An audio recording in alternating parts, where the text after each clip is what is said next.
Yo, what up? It's your boy Jay N. Right now, you're listening to On Wax the Podcast, baby. the On Wax the Podcast, San Antonio's #1 podcast.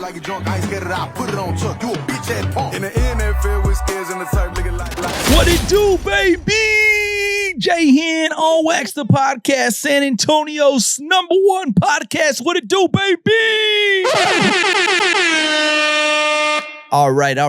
Normally, when I have a guest, I have this crazy intro for the guest. But right now, I feel like we're just going to do this. Ladies and gentlemen, I am here with San Antonio's own CJ Vergara. Hold on! That's tight. That's cool. That's love, man. With San Antonio's own CJ Vergara. In case they ain't heard of me, let's go! Hold up, man. What up, man? CJ Vergara. Man, we were talking about it right before you got here, or right before we pressed record. I've been trying to get you on the podcast for a while, bro. A minute. A San Antonio minute. A San Antonio minute is different, dude. Explain that. It's like, hey, I'll see you in 30 minutes. That's an hour, huh? That's an hour. Yeah. Yeah. So I've been trying to get you on for a couple of weeks. That's probably a couple months, man, yeah. maybe a year. Yeah. I'm glad you're here, though, man. Yep. Yeah. And I think, what kind of put it into motion was when we linked up at LOL. LOL. Shout out to my boy Hooter Moreno. Shout out Hudo. He's one of my good comedy friends. He invited me to the show, and this is about to sound gay. I was sitting down. There it is. And it was like a last minute. He was like, "Hey, if you want to come to the show, pop up." I'm like, "Today?" He's like, "Yeah, cool." So I go over there, and I'm sitting there, and I'm enjoying the show, and I'm drinking some Dos Equis, and it was a great show. And I look over, and I'm like, "Oh fuck, that's CJ Vergara. He's with his boys. Y'all are all laughing, and y'all are having a good time." And I told this story to Hooter, and I was like, "Bro, my mind went fucking blank. Like the entire time when I saw you, I was like, strategically, how the fuck am I going to approach him? Am I going to approach him? Like after the show, am I going to be like, hey, what's up? You know, this is Jonathan. I'm trying to get you on the podcast." And I was like, we'll see how it goes. Like if it's natural, cool. If not, fuck it.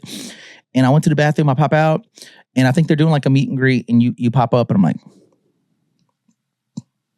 fuck it. Yeah. I was like, "Hey, CJ." And you're like, "Hey, what's up, bro?" Linked up. And to be fair, I didn't know how nice you were going to be because on social media, been leaving me on red, Bubba. So I was like, we'll hey. Oh, man. So I didn't know how it was going to go. But when I met you in person, super duper nice guy, you were like, "Oh, for sure. Let's get on. Let's schedule it." And now we're here. I'm kind of like, it's in front of me right now. Take care of it. And then when it's not in front of me anymore, I think it's object permanence. Right. And during that time, though, you were ridiculously busy in the Kerrville efforts. Right. My goodness, man. I want to commend you for all the hard work and all the tough work that you did. You were out there for it felt like weeks. Was it weeks? It was, dude. It's such a weird thing to look back on because it was like between 6 to 8 weeks. Right. And it was like just every day. And you were giving us that look that like the news wasn't giving us. Like we couldn't really see the in-depth. I was following your stories like crazy because like you were giving us like the behind the scenes look of like how Kerrville really looked. The amount of stuff that you guys were bulldozing and just like making trails and doing this and doing that. You know better than me, man. Like what made you want to go? B, like the amount of time, like what was your I obviously know the motivation, but like to put so much work into it for you to do it, like what was the why behind the why? That's a good question. So to make a very long story short and palatable, a homeboy of mine is Mike Barker, who runs a nonprofit for veterans. He's a veteran and the nonprofit is Intrepid Care. And I've been in contact with him since I was fighting with the UFC. I would give free tickets. The tickets that the UFC would give to me here in San Antonio when I fought, I gave my free tickets to Intrepid Care so that he can give it out to veterans to go watch fight. Just whatever I could do, right? Things like that. And he's just always out there in the community doing the things that, people say they want to be doing. So I talked to him on the phone the day after the flood, and he was just letting me know that he was going to be out there trying to figure out how he can make himself useful, And it was just one of those moments, man, where the night before I heard about what happened in Kerrville, and it's just right up the road because I live close to Bernie. Okay. And it just felt like one of those things, man, I wish I could help. I just don't know how I could help. Right. When I talked to him on the phone, I know that he's kind of going to put his, 10 toes down on the situation. So I just drove up there the next morning and just kept showing up. And it turned into this big effort for search and recovery was the main thing of it. You had hundreds of people missing. Mm-hmm. This flood it's a wild thing, dude. When you're there, it looked like a war zone or something. And it's obviously I've never been to war. I have no experience in that. Right. But people that I'd spoken to, matter of fact, one of the camps in Hunt that we were helping, Heart of the Hills, mother, she was washed away in the flood because she was still inside of the main center of the camp. Well, her son survived her, and he was telling us, he told me one day when I went out there, he said, you should look up pictures of Hamburger Hill, which is a Vietnam battle that happened where it was just leveled with bombs. And it's a very similar eerie thing to what that flood did out there. So I don't know, man. I think that because I had the time on my hands and it's right off the road, and I was able to make myself useful in one way or the other between just making connections and just trying to just get my hands out there. I was just trying to do what I could, bro. Well, I want to thank you for it, man. Hey, man, appreciate that. Bro.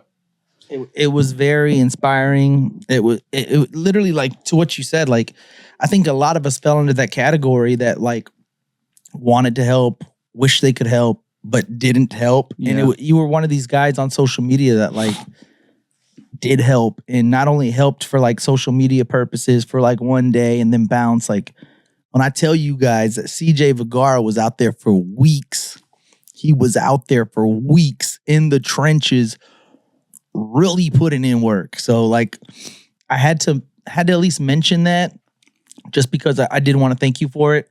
I bet, the city of Kerrville wants to thank you for it. Everybody, that it impacted wants to thank you for it. I don't know how many times you've heard it, but I just wanted to hear it. You hear it from me as well, man. There was probably a lot of people that you inspired that you didn't even know you inspired. So thank you so much for that. I appreciate that, man. It's cool to see it too when the situation it's a weird thing to say because it's an ugly thing that happened out there. And there's so many families that lost somebody or multiple somebodies that meant a lot to them. But one thing that I noticed out there, which is really cool and it's very specific to the scenario, was when all the chips are down, bro, here in Texas, it's not like a left versus right or who did you vote for? Right. Or what do you believe about this? It's like, hey, how can I help? Absolutely. You're talking about people from different backgrounds, different jobs, and nobody was asking, how do you know that this is what we're supposed to do here? How do you know that that's what, it's just, right. I'm here to help. This is what I know how to do. And this is what I can offer. And everybody was out there doing what they could to some degree or the other. And it was pretty incredible to see the community come together in a way that shows up when disaster strikes, And I think that Texas is specific to that because I met a lot of people out there that do this. They do search and recovery. A lot of people from the North Carolina hurricane that happened, north or south. Carolina. Yeah. And, they were saying that there was just a lack of community out there for different reasons. Obviously, it was a coastal situation, so different. But that's Texas, man. Right. We show up when it matters. Absolutely. So I'm glad to be... I'm unfortunate situation, right? But I'm grateful that I was able to dive headfirst into it and be a part of the relief, Yeah, well, like I said, I gained so much more respect for you after that. Like I said, let me start this again. CJ Vergara, everybody, former UFC fighter, fucking San Antonio's very motherfucking own, okay? And I don't know if these people understand this, but when they say fighting out of San Antonio, Texas, I'm over there just, woo! This shit gets me all fucking hyped up, dog. That's crazy. And no. I got more shit for you under my bag that I ain't wild. Yeah. I ain't even fucking shared with you yet, but I'm going to share with you, dog. I can't wait to hear it all, dude. I didn't mean to start the podcast off so serious, so quick. I got a 12-pack of some fucking IPA right now. It's hot. It's hazy, baby. San Antonio, stone cold. What? Oh, no, don't do that. I got him some I thought he was some juicy pack hazy IPA. It even matches his goddamn outfit. If there's one thing I can't stand, it's a Tubbs Beer IPA. Look at that. I never seen this. I got a Houston Hustle IPA. Oh, he got a quick pick 6 dude over here, huh? But my bag is leaking. We gotta figure this out real quick. Bro, yeah, and get it away. Bag is leaking on camera, folks. We got an electrical fire loading up over here. Yo. Bro, there's a cooler right here. Why are we living like this? It wasn't that cold. The cooler. Okay. Take over, CJ. Well, ladies and gentlemen, welcome back to the On Wax podcast. Hey, you Co-host CJ Vergara here. did you interact with Joseph Benavides at all? I did, man. Yeah, absolutely. cousin. Is he really? Yeah. Joseph Like is so cool, dude. Yeah. Him and, well, of course, Megan O'Leary. But anytime I see Joseph out at the PI, it's just that Latino thing, man. That Yeah. family vibes. Like, it's like, what up, primo? Type shit. Hey, You know what I mean? you instantly vibe with Immediately, somebody. immediately. it's No, he's weird, super cool, man. And he's very forthcoming with like offering his insight or come train here, or I'm gonna link you up with this guy to go train. And so but I had met Joseph back in 2016 though, back when he was with Alpha Male and Oh shit, yeah. Faber and Still, was he WEC? no, he was this is UFC by then, right? This is UFC Yeah, okay. already, but scratch that. I actually didn't meet him. He was leaving the training session, but I trained with Team Alpha Male and Uriah Faber way back then, and I got a first glimpse of him then. Did you roll with him at all? No, I've never actually been able to train with him, unfortunately, man. But I've spent a lot of time with him at the PI. Nice. You know, just in passing and conversations and training situations after the fact, you know, but never hands on. Yeah, he's just down to earth because he's so fucking short, right? IPA ASMR. True fucking professionals, by the way, on both of you behalves. I appreciate being. Welcome back, our main host. So back to what I was saying, brother. We got some goddamn IPAs. Is it good? It's actually really good. Oh, perfect. We're gonna switch in a bit. I'm gonna get a second one. You can get a second one. Hold on. Come on now. Oh, That's nice. Oh God. Sounds good on the headphones, huh? Oh, Yeah. God. Cheers, partner. Sounded lovely. It's good audio. So there's so much to talk to you about. I mean, we can jump into current UFC, UFOs later here in a bit. Oh, let's go. But like, starting back, I guess let me get the origin story of CJ Vergara. Like, I was doing my own research. Okay. You're from Laredo. Yes. You moved to San Antonio. Correct. What made you want to fight? Like, because anybody, they want to be an actor. They want to do this. Everybody that goes to jiu-jitsu class, everybody that goes to Muay Thai, they want the ultimate goal if you sign up is to, maybe one day I can be in the UFC. For sure. You made that shit fucking happen. From San Antonio, we don't really see that a lot. I mean, I know there's, what is there? Anthony Hernandez for sure. Alexander Hernandez. Sorry, the great. Sorry, he's been on the podcast. I apologize, Bro. That's fun. I I'm know. gonna clip that part. No, Clip it. Alexander the Great. That's my boy Alex, dude. I Hernandez. hear you. There's you. Yes. I mean, is there anybody else that comes to mind? Yeah, that's it. Joseph Benavides. Is he from San Antonio? Yeah, he was born I mean, it's here. his fucking cousin, He was right? born here, but then they moved to New Mexico like At a young he age? was a kid. Yeah. Okay. So like training and fighting out of San Antonio. Right. Fighting that's out it. of San Antonio. Correct. Though, yeah. Right. Yeah, That's it's just Alex and I. The origin behind that. Dude, to bluntly put, bro, I was just a little Mexican kid from Laredo that was just scared. Found myself in situations when you know, Laredo and in any small city, I think there's a type of like that River City aggression's got, you know, there's some gruesos out there, dude. Right. And you gotta like you gotta earn it. And I was so scared all the time growing up, man. As a kid, I was terrified. And I was in karate as a kid, and I competed in karate. And, you know, from what I hear back before I was conscious, like I was a tough kid, didn't really cry too much, had a high pain tolerance type thing. But I do remember in elementary school, anytime a situation would arise, I would shake. Right. Just freeze up. Fight, flight. Nope. I'm freezing right here. And it kind of bothered me because in my mind, I always thought I was so much tougher than that, but I couldn't show up to it. So beginning the mixed martial arts journey was really just a way for me to get out of that fear state. Ultimately, I just didn't want to be afraid inside of my body anymore.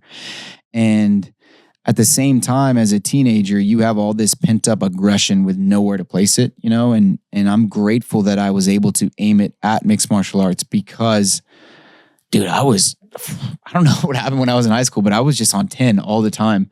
But at the same time, I was still dealing with that fear inside and I wanted to break out of it. So I just fixated on this unrealistic goal that I can make it to the UFC, but even by the time I was a 7th or 8th grader, I just knew in my mind, this is where I'm going to be. And that's it. And so everything I did kind of fixated from that point, long goal. And I just moved in that direction every day, working out, watching videos, watching tutorials. Like I would watch like Chuck Liddell or Tito Ortiz take down defense tutorials and shit. And The Iceman. practice it with the homies and, Nice. in the living room and stuff. And, of course, in high school, started this little fight club thing. We called it OFC. I went to about O'Connor, that, dude. O'Connor bro. Fight Club was lit. This is like early YouTube era, like early Kimbo Slice days. Right. Let's start there, Kimbo Slice days. So we're at O'Connor, and I'm playing matchmaker. I'm like, this linebacker and that dude over there. That's just like a roughneck. You guys should scrap this weekend.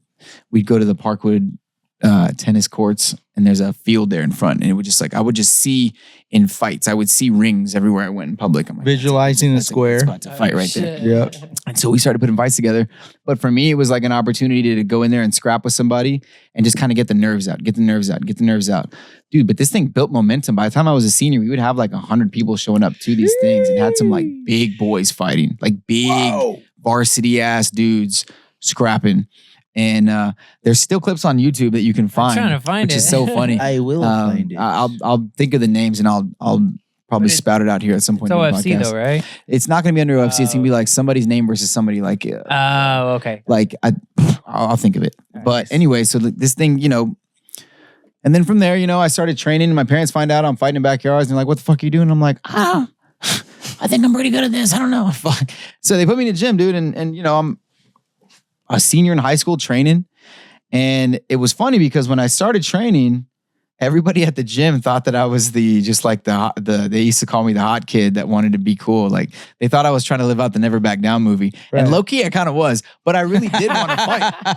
You know what I mean? Like Yeah. I really did want to fight, but I got really good really fast because I was so fucking laser focused on it, dude. Right. I mean, I'd get off school at 4, right? High school. I'd go train from 5 to 10 every single day after school. And then on Saturdays, I'd be there. So I was obsessed with this. Nice. By the time I turned 18, I went amateur, and it was just like, And then you get to Kicked go to off from there. Fury, right? mm-hmm. How many fights in Fury? I think I fought for Fury 5 or 6 times. But dude, when I went pro at 21, I broke my hand. First punch I threw as a pro, like first big punch, break my hand. And then, it was like a series of unfortunate events from 21 to 26. Like I broke my hand 4 times. I tore my ACL and I tore the labrum in my shoulder. This is all from like 2012 to 2017.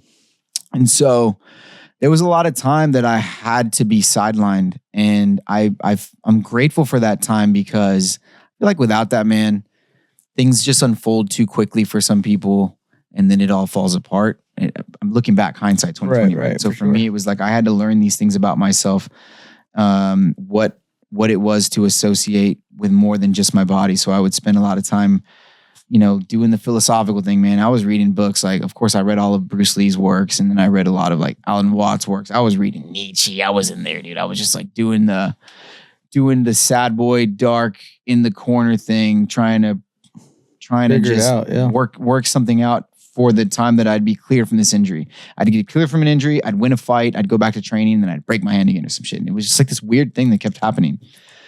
Fortunately, though, after I tore my ACL, I bounced back from that. And then, we threw me back into a fight right after I was cleared. I was dealing with a lot of like mental holdbacks about whether my leg was going to hold up or not. I took a fight at 35, ended up getting choked out. Dude was way bigger than me, but it got me back out there. And then after that is when I built up some momentum with the Fury. I won 4 in a row, all by KO or TKO. Let's go. And yeah, dude, that's when I got You get the the title call. fight with Jacob Silva. How does the Contender Series work? Your coach gets a call, you get a call. Yeah. It's a peculiar thing, too, because this is during COVID, Ooh, okay. COVID era. So like I fought for the Fury flyweight title like at the post-peak COVID time. It was 2021, but like everybody's still wearing masks and like you can go to shows and events, but kind of like you got to show proof of the vaccine and things like that. So when I fought for Fury title against Jacob Silva, shout out Jacob Silva, little animal, Houston native, and him and I had a dog fight in Houston, bro. And it was Fury's first fight on Fight Pass. Oh, nice. That's some OG shit. I'm like Yeah. MMA unk out here now. Dude. Yeah. It's wild. So him and I fight on Fight Pass for the first time with Fury. I end up knocking him out in the 3rd round, and we beat the bullshit out of each other, bro, for fucking 13 minutes before the fight ended. Yeah, there it is. And so that fight ends. You know, I get the title, and that's the fight that got me the call. So I get the call to Fury. That fight was in, I don't know, doesn't matter. Anyways, I get the call for Contender Series, and the way it works is, you know, you get some wins, you get some finishes, you fight for the Contender Series. Contender Series is crazy because no crowd. Right, in the Apex. Yeah, there's no announcer, there's no ring girls, there's But you no know who there walkout is? songs. It's Dana White. I was just about to say there's Dana White. Papi Dana. But there's Dana White, dude. Going into that fight, is there any extra? There has to be extra nerves, right? Like Dana, Uncle Dana is in the building. Yeah, dude. That's that Mortal Kombat shit. It really is. Because, you know, every person that steps in there to fight for Contender Series, we all have the same dream. And some of us have crazier backstories than others, you know? But, of course, you're fighting in front of Dana White. Right. And it's not go out there and win. It's go out there and put on a show. Yeah, you got to go out there and like take somebody's face off of there. Because he's given contracts to both fighters before if they put on a show.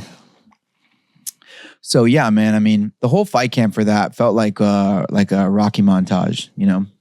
And I think as a fighter, it's exhausting sometimes, but you have to live in this delusional world where like you have to believe that you are in some sort of movie or montage or something. Oh, for because sure. if you don't, then For like, what the fuck sure. are we doing this for then, you know? I had that same montage driving up here today. Bro, yeah. You got a montage to brush your teeth in the morning, bro. Yeah, for sure. You got to do like a David Goggins motivational just to make your bed. For sure, dude. Yeah, man. So what a crazy experience, man. The Contender Series. It's a So- wild thing.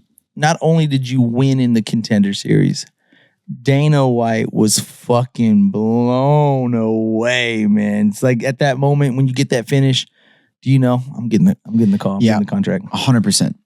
100%. And that's the thing. It was like when I went out there, it's like I'm going to knock him out in the first round or I'm going to fucking die. Right. It's like I'm going to knock him out in the first round or I'm gay. Yeah, You know what I mean? you're not It's one gay. or the other. Hey, And guess what? hey, I'm not gay. CJ, Dope. Let You're the not record gay. state. Okay? Let the Hey. record show. Hold on, You're I haven't not watched gay. the fight yet. I haven't watched the fight yet. he's not gay. Hey, let me cut to the chase. He's not gay. Yeah, man. So That's dope, man. Of course, yeah. And then, you know, you wait backstage. Dana calls you up. You shake his hand, the whole thing. And Right. boom, you're in the show now. Let me give you my perspective, okay? And again, I know I'm not correct. I know what I'm about to say. You're gonna be like, I don't look at it that way all the time. Let's see. But like I said, even Alex, I put you guys on a pedestal, right? Like you're from San Antonio. I'm putting you on a pedestal from not even knowing who the fuck you are to now you're one of my absolute favorite fighters. Like you said, whether Right. it's the prelims, regardless of where you're on the card, I'm making sure I watch that fight and I'm tagging you on my Instagram story because you're from San Antonio, right? I felt with damn near every single match, you didn't get a fair shake. Like, how many, you fought in the UFC 8 times, right? Mm-hmm. How many times were you the, like, kind of massive underdog? Like 2, 3, 4 to 1 underdog? Yeah. Like, it didn't make sense to me. Like, there was that point, like, the first time, second time, I was like, oh shit, this guy's from San Antonio. Then, like, the third, fourth, fifth time, he's starting to follow you.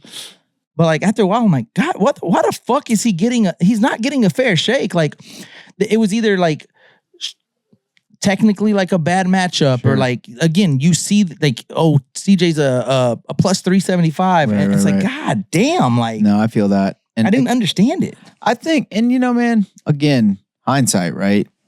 You don't have to take the fight. The thing is, if you don't take the fight, there's no guarantee on when the next fight will come. Correct. But I feel like at that point in my career where I was at when I got to the UFC, it was like, I'm here to find out, you know? So when they knock, I open the door. Absolutely. What's up? So yes. And you know, to your point, like I think it was Ode Osborne and then it was Cledson. And then after that, it was maybe Tatsuro. Right. He's like top 5 now. And then Absolutely. of course, Daniel De Silva, and then what's his name? And I can't remember his name. Salvador in That motherfucking fight, boy. In Phoenix? In Utah. But then after that, it was Homeboy in Miami.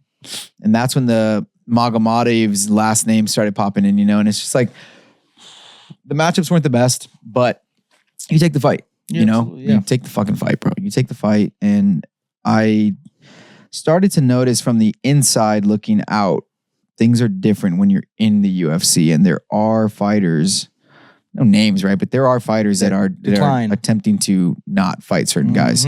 So I just, whether it was going to be a win or an L, it's just I'm going to take the fight that they give me regardless. Again, this may not be an easy question for you, but again, coming from a straight up fan, sure. You ever get a name where you're like, God damn it, or again, when you're a fighter, right? Like every time it comes to do you just think every single time, like, I'm gonna win that? I can put in the work. I can do X, Y, and Z. Yeah, I never think that you can lose, obviously, but have you ever came across a name where like, God damn it, like, fuck. It's such a weird mental thing that happens because to answer your question plainly, anytime that so basically I get a text and it'll be like your coach, your manager messages you and you see the link. It's like Tapology. They send you the fighter profile and you already know what that means. That means like this is who they're trying to, this is who it is. You click on it and it's like, I don't look at who they fought or anything too much. I'm just like, okay, run it. Right. Yes, run it. And then after that, then for the next couple of weeks, then you start to look at, you creep a little bit, you creep this, you creep that, and then curiosity that's where kick in, that's where the battle behind the curtains takes place. Right. Okay. That's a fair question because I bet a lot of fighters won't admit it, but to your point, there has to be some doubt depending on matchups. Like even I wonder every now and then when you see the fight odds, right? Does this fight odds, just that number, ever bother you, or do you think it bothers fighters? Like there's some times where like I bet a lot, and there's sometimes where you watch an interview, is like, I don't look into that, like I don't pay attention to that, and there's sometimes where the guy's like, put the house, he's the underdog, he's like, right, put the house on me. Have you ever looked at like fighter odds and either been discouraged about him, motivated about him, pumped up about him? Like, yeah, no, it's a chip on the shoulder thing. It's like, okay, right, yeah, let's fucking see then. It's definitely that. It's never like, oh damn, like this, it was never like a why me type situation. It's like, this is what I signed up for, this is what I wanted. And it was never, I never saw a guy on the contract that I was like, oh no, never, right, not once. Good. It's okay. Never a person that I stood across from me that I was worried about their power or anything. Because, bro, to be honest, like I said, I've already had my hands broken in a fight, had my nose broken in a fight.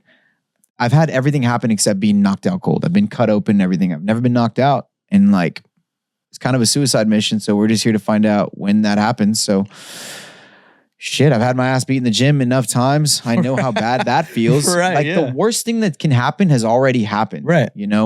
In the gym, not even in the fight. That's already happened. Like I've been dropped with a liver shot. I've been dropped with a chin shot. I've been dropped with a head kick. Like things have happened in the gym that nobody even knows about. And it's not that bad. The thing that makes it's this pedestal, like you said, it's the pedestal that we put about it because now everybody's watching. And that's what separates it, bro, because everybody now sees everything about you. They see the mistakes you're about to make. So you're gonna take everything that you put into this, and everybody's gonna fucking judge everything about you based off of the next 15 minutes. And that's, I think, where the separation happens with some guys where they fold to that. Fortunately for me though, man,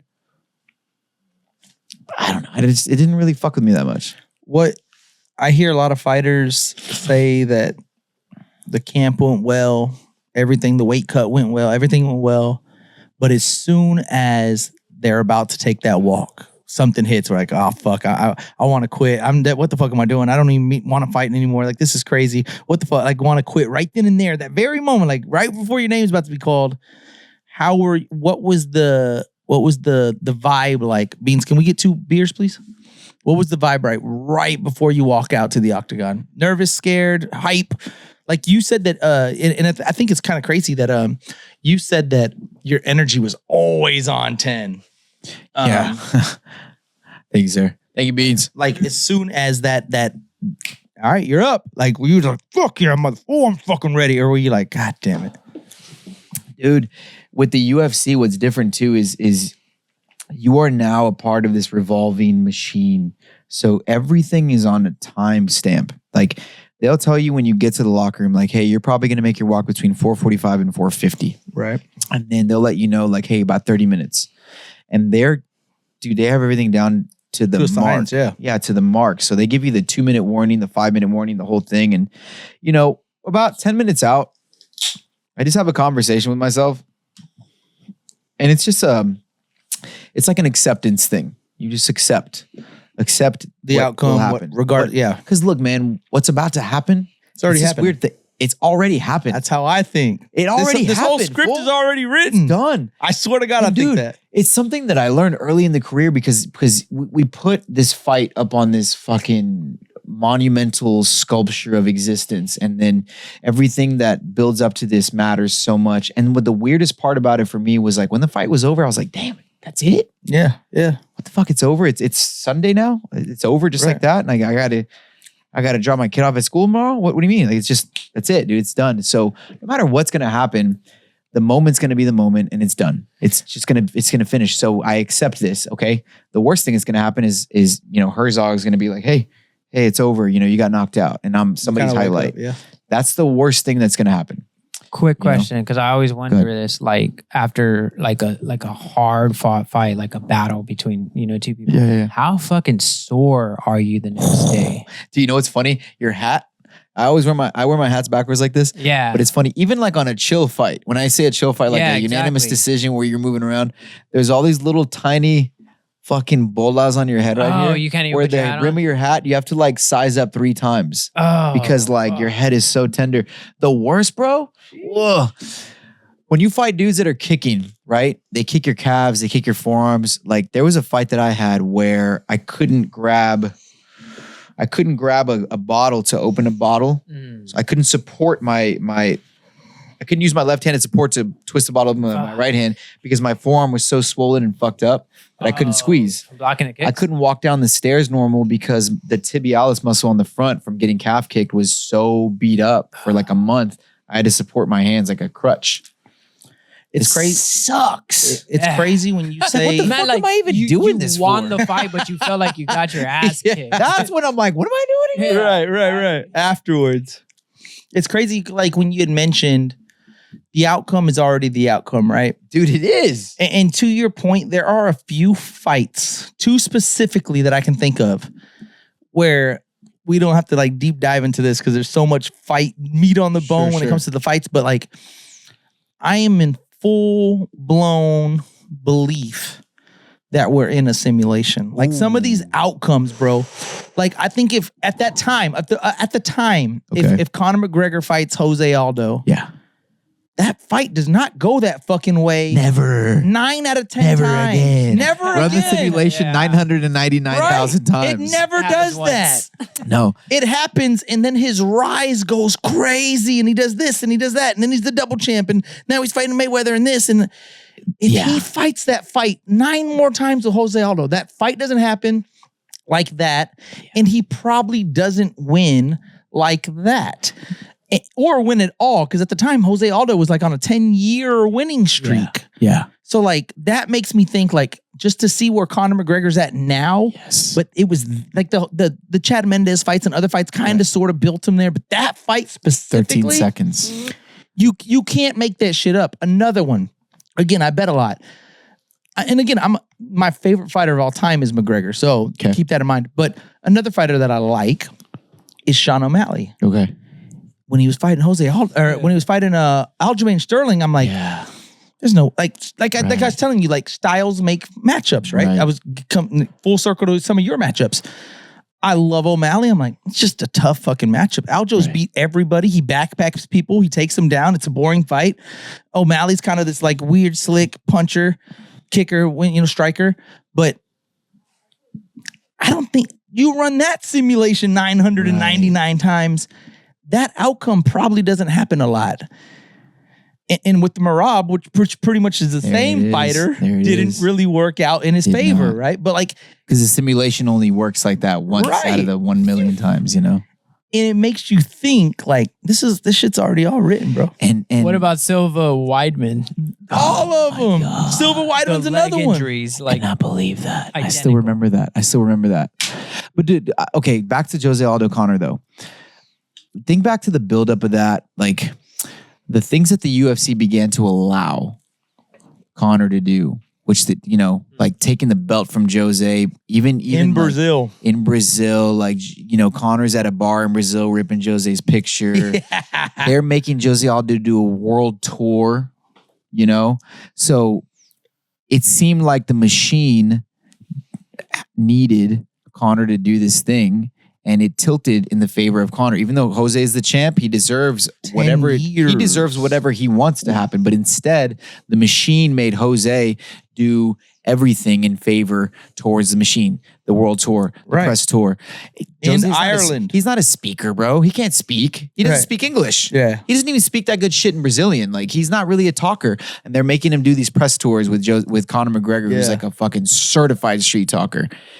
You're right. And like, then by the time that Jose makes the walk, there's so much cortisol and anxiety and just rage built up towards Conor. And then you look across Conor and he's laughing. Cool as a because the machine is with Conor. And dude, to your point there are certain fights where if you pay attention to all the things leading up to it, I'm not saying that it's a fixed fight. That's not what I'm saying. We will get there though. But I am saying that the machine moves in a favorable way. But at the end of the day, the chips are going to fall the way the chips fall in a fight. Well, to your point again, like Pereira, for instance, he gets favorable matchups with strikers. I know Ankalaev was a little different, but correct. For the most part, Roundtree, we can go down the list. Like, right. You can build up a fighter based on matchups. Right. And that's what fucking bothered me about the UFC matchmakers with CJ Vergara, because they didn't do that shit with you. It seemed like they gave you every single tough challenge. And again, commend you because you took it. But like, they didn't do you no fucking favors. Bro. Right. And I wasn't looking for favors, man. And again, it is a thing that I could look back and say, like, I should have turned this fight down, but I don't think that way. No, but to your point, I mean, you're right. I mean, some fighters get different favorable matchups versus others. Right, whatever. O'Malley, same situation, had favorable matchups. But to be honest, man, once you're in the show and like, that's why being there, for the years that I was there with the UFC and seeing Alex. After the shit happened with Alex and Cowboy Cerrone, dude, I was like, I was in Colorado. I thought you meant Pereira. You mean Hernandez. I'm taking this back. So I'm in Colorado training for a Fury fight, and I was doing a camp up there, and I'm watching this fool do a presser against Cowboy, and I'm watching him say the shit he's saying. I'm like, what the fuck are you doing right now? What are you doing? And bro, he tilted all the scales against him. Pull that up, please. His Instagram comments were cooked for years. Oh, still to this day, it comes up on my UFC shorts. And it says UFC fighter. The clickbait is crazy. Yeah. Humbled quickly. Yeah. The fight, maybe against his better judgment. And with that being said, though, I'm not drawn in by the promotion, the city, even his image or persona of anything.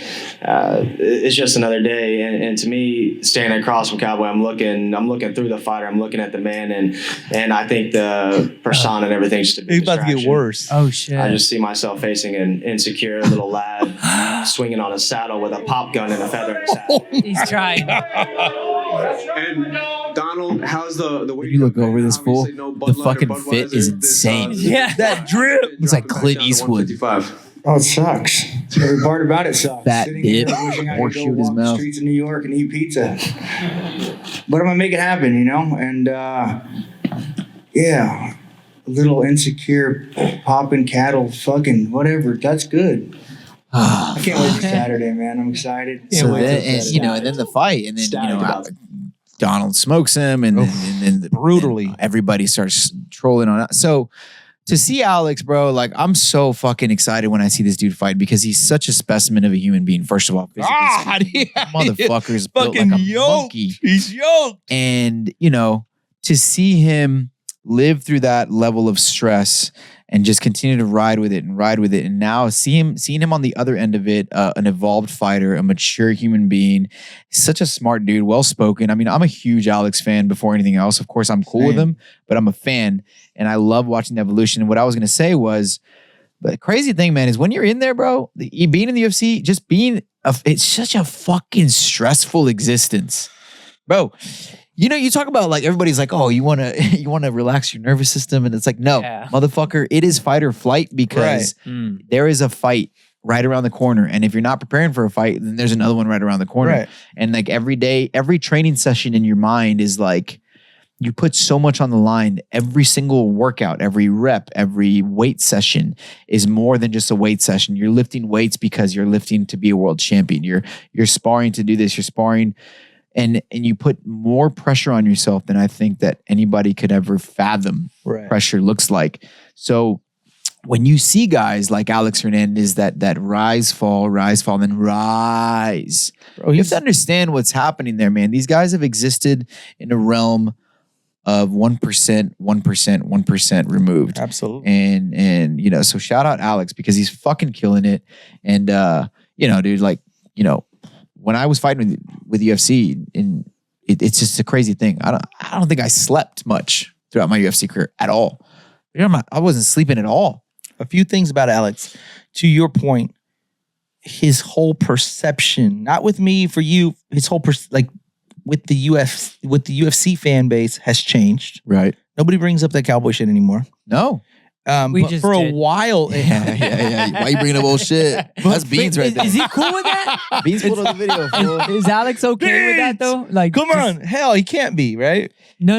With us playing, because that's your boy. You know Of course what I mean? he is. Like, Of course okay, he is. cool. Because you hear him talk. On his post-fight press conference last time, he said something about like, and it's so funny because he still has that in him. He just like he's tuned it. Yeah. Because he said something like, you know, a few years ago I was all balls, no dick or something like that. He's like, I've leveled my balls to my dick ratio out type talk. And it's like, he's aware, bro. And he owns that shit.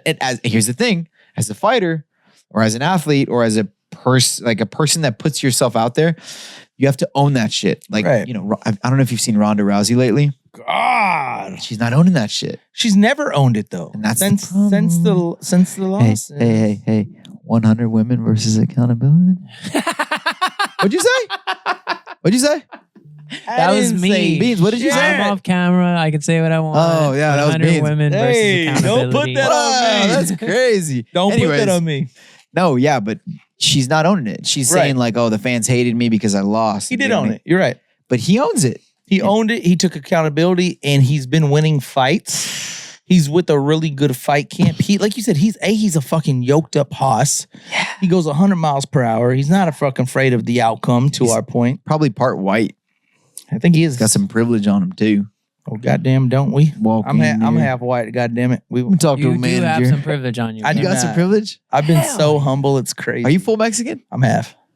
Hell yeah, you got But hold on. privilege. You see how he said, "Are you full Mexican?" He assumed I was all Mexican. Hey, he talks back to his mom and dad. He's like, you're not gonna tell me what to do. And then they tell me, I was like, all right, fine, I will. Because I want to. He talks back because I want to, God damn it. He talks back to the cops. Man, they're so crazy. Like, literally, there's so much to talk to you about with the UFC, right? Like, correct. Where is your head at when it comes? Is there hope that we get the call again for the UFC? Is that ship sailed? Like, where are you in the MMA UFC world? Are you still fighting? Where's your head at? So here's the thing, man. When I fought Edgar Chairez in Mexico City, that was the last fight on my second contract. Right. And I had lost 2 previous before that. So I had already put myself in a make or break it situation. So you weren't necessarily cut. Your contract was over. Right. Yeah, Correct. exactly. Okay. Exactly. Contract is over. Now the situation though is you go out there and you know, the way that fight played out, obviously not good. You know, I get finished in the first round. I'll tell you what though, man, and I haven't shared this with anybody, but something happened in Mexico City, which was like a beautiful experience for me overall, because I've had death experiences in my life, and they've typically come from psychedelic experiences, you know, like, oh shit, all right. I sat with ayahuasca, sat with DMT, you know, so like I've felt ego death in a very extreme, intense way, but I've never felt it in like an organic, sobering way like I felt it in Mexico City. So as soon as I tapped to Edgar's choke, it was so weird because you would think that I'd be heartbroken and I felt Was it like a so relief? relieved, man, in a weird way. And it wasn't something I forced. I Look at didn't that. want to feel relieved or anything, but Yeah. But you know, I tapped, I turned around, and like before, I didn't even let go of him because he was hugging me after. It was so Yeah, funny. he Went was. from the choke to the hug, and he was telling me, he was like, "This was the hardest fight of my life." So I find out that his grandfather died during that or before that fight camp or at some point. So he was struggling during that camp, and then I get up, bro, and the entire crowd starts chanting his name, and it was this weird realization where I'm like, "Huh, I'm standing inside of this guy's dream right In now. his reality, yeah. This is not my dream anymore. This is his dream. I'm His outcome. Oh shit! like I'm the side character of this man's dream. Right. You know, and that was humbling in itself because, you know, you see Edgar and he does the bullet chain and he does the cholo thing, but he's actually so nice. Like he's just like, hey, ¿qué onda, carnal? Like super chill Mexican dude, bro. And it was funny because during fight camp, I had dreams that his dudes would approach me in Mexico City and they would try to like start shit with me. So like when I saw him at the PI in Mexico City, I was like, oh fuck, here we go. He's like, ¿Qué onda, carnal? ¿Todo bien? Bienvenido a Mexico. And I was like, oh shit, what's up, dude? And super cool. So the persona he puts on is different. Go ahead. Pause. Sir. You were not recognized as a Mexican fighter on that fight card. Right. There was several UFC fighters that all got together, even Mexican American fighters, and they like for a promotion, and they left you off. Do you realize that? Did that bother you? I didn't even know that. That pissed me off. I didn't even know that. He's so mad for you, bro. I was Hey, you know pissed what's off. so funny though, dude? This is what's hilarious too. When I'm in Mexico and you leave the hotel and there's like moths outside. They're waiting for fighters and they got like all sorts of memorabilia and shit and they're trying to get signed or whatever. And they'd see me and they'd be like, ¿Qué onda? And I'd be like, pues, ¿qué onda? And they'd be like, habla español. And I'd be like, wait, soy mexicano. And they'd be like, a la verga, vente pa' acá. There was a whole different telling vibe you. after. They'd be like, this dude speaks Spanish? That's wild.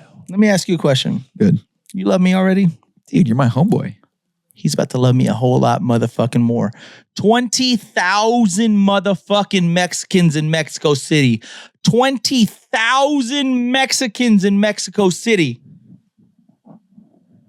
I was in attendance. Hey, you were Not there? only was I in attendance, are you ready for this? Oh yeah.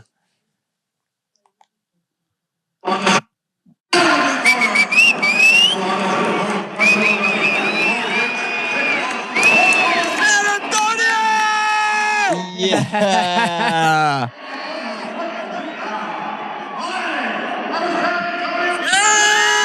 Hell yeah, dude. That's sick. One man versus 20,000 fucking Mexicans in Mexico City. Your boy Jay Han on Wax the Podcast was rooting for CJ Vergara. And let me tell you something. The outcome didn't go our way, goddammit, but we kept our head high. Fuck yeah. And when they announced that motherfucker as a winner, Yeah. everybody was talking shit to me. And I didn't, but I wanted to give him a big fuck you. But you should know, and I've been waiting all fucking episode to tell you, I was there in Mexico City, and when the odds were down, the chips were down, I was rooting for CJ Vergara. I didn't give a fuck how many Mexicans there were. I don't give a fuck if they accepted me to be Mexican, if I spoke Spanish or not. When they said fighting out of San Antonio, you goddamn right, I was there in the building cheering for CJ Vergara. You tell them to remember the Alamo next time they see us, motherfucker. Hell yeah. No, dude. I'm that motherfucker. So yeah, I mean, yes, to be in Mexico, first of all, the city's Fucking beautiful. I've been on record and can't said my favorite believe it, city. dude. It's my favorite have city. you been? No, I haven't, but I've heard. Oh my God. Huda Moreno said it's his favorite. It's my favorite. You're like in the jungle, and the city's inside the jungle. They didn't cut the city out. They didn't cut the jungle out to build the city. They like Put it kinda in the fit middle. the city somewhere inside of the jungle. It's super crazy, bro. It's the most beautiful city. Gorgeous. The perception of what Gorgeous. people have of Mexico, it's either the beach of Cancun Right. or the slums. Right. Mexico City, when I was shooting him DMs and he was ignoring me, you were in Mexico. I was like, who the City. fuck is this bum? Guys, object permanence, bro. I don't give a fuck. That second IPA's got him honest now, brother. Yes, sir. I got you this one though. Wait till you try that motherfucker. What It's better. is? It's better. It's the best city in the world. It has everything. It checks every box. Like I said, it has like it has that culture. It's so enriched. The food is fucking fantastic. Yep. The nightlife is fantastic. The drinks, the mezcal, the oh my God, it's The service, bro. 3 or 4 times. And again, I went by myself the first time. True story. This is gonna sound super white. I've accepted it. The first season, Okay, first of all, hold on. He said this is gonna sound super white, and I've accepted it. the first season of Narcos Mexico was based out of Mexico City. All right. And I was such a big fan of the show. I was talking to a homeboy. I was like, bro, we should go to Mexico City. He's like, dude, I'm totally fucking down. And like, I'm super impulsive. So I was like, hell yeah, dude. I booked my flight. And he's like, oh shit, really? I was like, yeah. He's like, I'll get to it. I'm like, all right, bet. A few weeks later, I'm like, you booked that flight yet? He's like, dog, I can't go. My family, X, Y, and Z, something happened. Okay. I don't speak. When was this, you said? What year was this? Like 2021. Okay. I don't speak a Whoa. lick. Hey, you heard it here That first. did sound The super white side came out. I don't speak no Spanish. I ain't speaking no taco. Gee. Well, Skrills, we know which reel we're going to pull from this episode.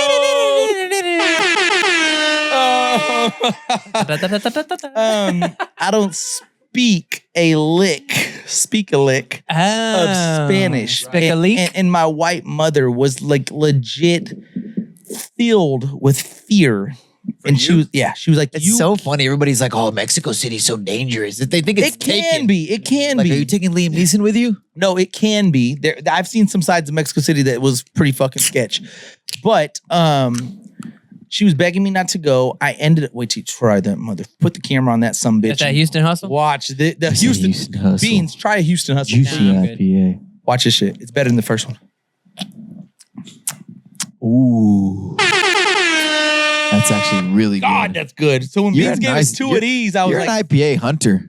I appreciate Yeah, that about I you, man. was like- Earlier on the phone, I was like being low key. I was like, you can get some Love Scree, some Pacifico, and you were like, you like IPA? And I was like, fuck yeah, I do.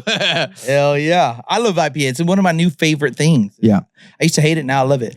But yeah, Mexico City, I went. I was initially scared. Don't speak Spanish. I was able to navigate myself, able to fit in enough. And now I fucking love it. What area did I stay in? Roma Norte. There it is. You didn't stay there though. I stayed in, the hotel was in Polanco. There you go. You stay. That's where I remember you staying. So right? look, there's Polanco, there's Roma Norte, there's Condesa, Yep. and there's one more that I can't think of right now. Zona Rosa. Something like that. Yeah, but it's just one of those things. Like you driving by an area, you're like, okay, don't go there. Right. Yeah. You stay away from it. But San Antonio, same thing. Yeah, we're in the heart of the West Side right now. Right. by the way. I'm sure you thought that all when the you way drove over here. I came here. from Bernie, bro. I was like, what are these Right. guys doing over here, man? This is a setup, setup. isn't it? Yeah. like on a vacation when they roll them up, roll them up. Yeah.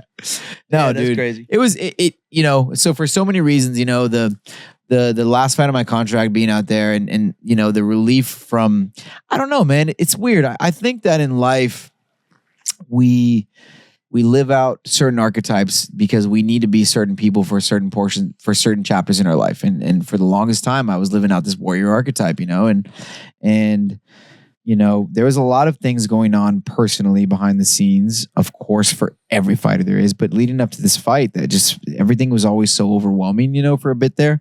And so when the fight was over, there was this relief that I almost felt guilty for feeling this relief. I was like, fuck, I'm not supposed to feel this way, but I did.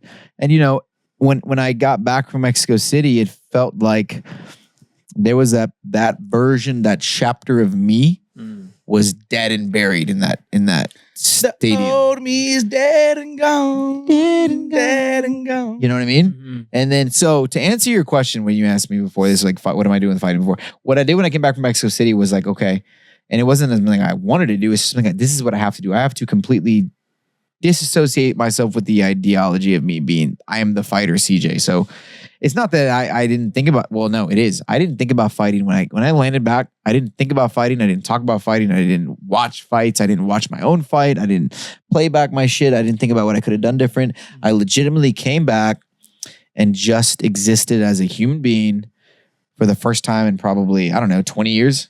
Right. Separated from fighting. And it was like learning how to fucking walk again, bro, as in a different realm. And it was a nice breath of fresh air. And, it's been a few months since then. So I didn't get re-signed with the UFC. Yet. Is there still hope? Okay. No, I don't like that because here's why. Because bro, I've been in the game for so long. Every fighter that gets released from the UFC or not re-signed, not every fighter, I've watched them hold on to hope and take fights in the smaller leagues and the smaller organizations and even the bigger, smaller organizations with the chance and the hopes that they're going to get re-signed. The truth is, like, I guess if I go on a 10-fight knockout first round streak, sure, right? But do I want to do that? Not necessarily, right? Like, I feel like right now, one, I don't want to fight at 125 ever again. Well, you missed weight a few times, Bubba. I'll fight at 127.2 though. You know what I mean? Yeah. This guy likes bringing up old shit, huh? Your boy over here? He likes calling people out. It's Didn't weird. he say spick earlier? He did. Right? Hey, He's like a 3/4 white. And Right, people right. come back on his show. It's weird. Right. You're like, I right. loved him. You're gonna be back, right? Yeah, I'm gonna be back for sure. 100% for beans. I like being mistreated. No, for sure. Yeah. So like, there's that. And so, okay, of course there's that side of my ego that's like, oh yeah, pussy, you're going to go out on a loss? No, I'm not going to go out on an L. Right. But at the same time, right now, there's other things. For instance, like that shit that happened in Kerrville, that wouldn't have happened if I was just refixated back on that. And For sure. You're right. it was like a way to become useful in other ways and understand that there's other things that God has in store for you or the universe or whoever you want to put it on. I put it on God, right? And you can force God's hand if you'd like. Right. And that's just never going to fucking work, right? I hear you. Anything that I did leading up to becoming a UFC fighter was just listening to God's voice. It was just me doing what felt was in my spirit, dude. It was never forced. It was all me. And after that fight in Mexico, something in there died. And the rebirth of that is a version of me that is not going to force myself to get back in the UFC. Now, let's say the UFC was like, hey, you want to fight in fucking a month? Short notice fights happen all the time, right? Yeah, why not? Yes. True. Right? But 127.2. it's I'll fight at 127.4. It's only 1.4 pounds off if you think of the allotted pound that we're allowed. How much did that hurt? Like, even when you lose weight, like, you lose a big percentage of your purse. What's his name? Who is that dude? What's his name, bro? Where he's like, I'm Michael Jackson. It's art. Wait, do that again? With Ray J. Right, do you Who's say it? that? Ray J and Yeah, who? the camera wasn't on. Orlando Bloom. Or no, Orlando. What's his name? What's his name? How does it feel again? What's his name? What's his name? How does it feel when you lose like a large percentage of your purse? Okay, That's what it's like. Okay, well, who were you asking about? It's what's his name? Not Orlando Bloom. What's his name? The black dude, the light skinned black dude, super fucking hilarious, questionable, crazy internet meme guy. Ray J was on a podcast and they were like, "Who do you think your life is most like?" And he was like, "Michael Jackson." Jason Banks? No, Orlando. Look up Blackston. Orlando. No, or look up Orlando. Oh, He's like he's an old Disney star. The Raven dude. That's that's Raven dude. Orlando. Bring up that video, Second, please. second. Something brown, I thought. Orlando Brown? Is it? Maybe. You're racist. So are you. Dude, yo, what's funny is Mexicans are so racist. It's bad. Yeah. Oh my God. But it's like they don't mean it. They don't mean it. The old ones mean it. Right. Oh, fuck, man. The old ones mean it. There it is, right here. Damn. This is it. Orlando Brown calls himself. I can't hear shit. What's up with Nick? If you compare your career to somebody, who would it be? Michael Jackson. That's me? Never. You're a liar. What? Oh my You missed God, it. bro. You missed it. Let's go again. Michael Jackson. That's me? Never. You're a liar. That's fucking And for what? And for what, right? That's fucking What did wild. that have to do with it? Yeah, dude. So yes, missing weight sucked. Oh, it's such an L, bro. Oh, it's such an L. Dude, you should see, you know what the best thing about being a fighter for me, the time in the UFC was the fucking comment section.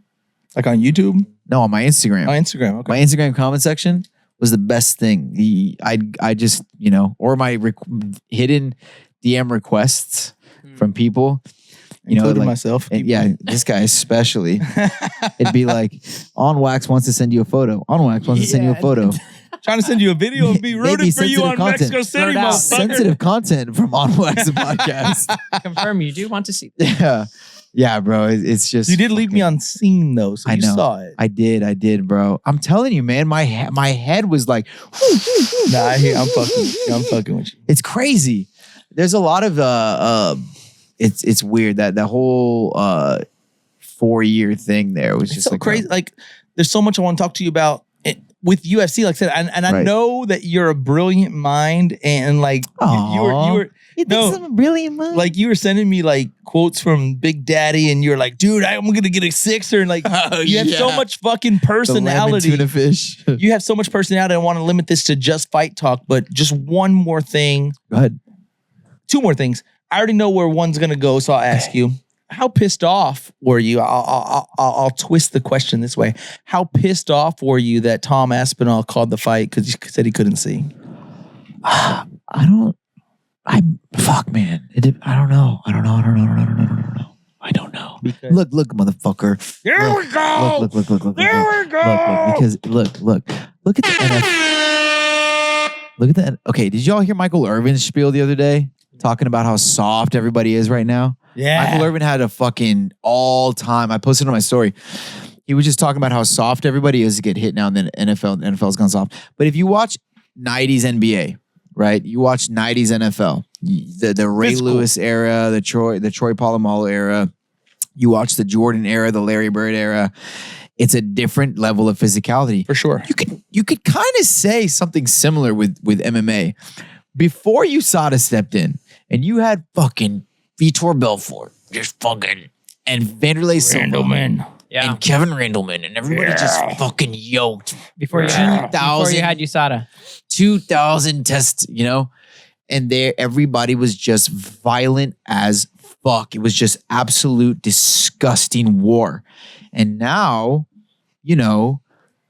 not that things have gotten soft, bro, but there's a little autism in the UFC, and you got a lot of like jujitsu guys that have become fighters. Sorry, Mikey Musumeci. Guys that like would have never. But he's not a fighter, but yeah. It's weird because when I was growing up, tough guys, meatheads, jocks. I'm talking like the jocks that couldn't play football. They fought. So these guys are fucking rough heads. Hell yeah. But now, dude, it's there's so many kids that are dropping out of school at age 10 to pursue jiu-jitsu full time, and they're No doing other and sports, no These football, kids are no like nothing. 130 IQ kids. They're so smart, and they're just doing jiu-jitsu all day, every day. And I think like Tom Aspinall's huge. He's a heavyweight. He's a massive dude, super athletic. But there's a little, he got a little autism on him. And so I don't know, man. I mean, But Beans, pull up Andre YouTube. Arlovsky would never, right? CJ Vergara would never. Never. Pull up YouTube and just type in CJ Vergara and go to his shorts. What is it? Okay, let me play Michael Irvin first. I will dominate this era of football. Football's not about running fast. It's not about speed. It's about getting the job done. I won championships. I made plays where pain lived. Other things were required when we played. We had pain in our game. And y'all don't even know And shit cocaine. about pain. Yeah, we did have cocaine. You got hit. They took all of that out the game because y'all asses were soft. You couldn't take it. Yeah, Come bro. from a damn era in NIL where nobody fights for a starting job. I ain't start. I'm gonna go leave and start somewhere else. Get the fuck out of my face. Yeah, talk that shit, Michael Irvin. And Michael Irvin also won a fucking championship in prison with the Mean Machines. Let's not forget, dude. Yeah. Let's not forget. Yeah, true. The longest. Go to CJ Vergara. And he beat a case. Andy beat a case. CJ Vergara. I came shorts. It should be like Didn't Ray Lewis get off with murder? Got a murder case. Yep, got off a murder case. Yeah.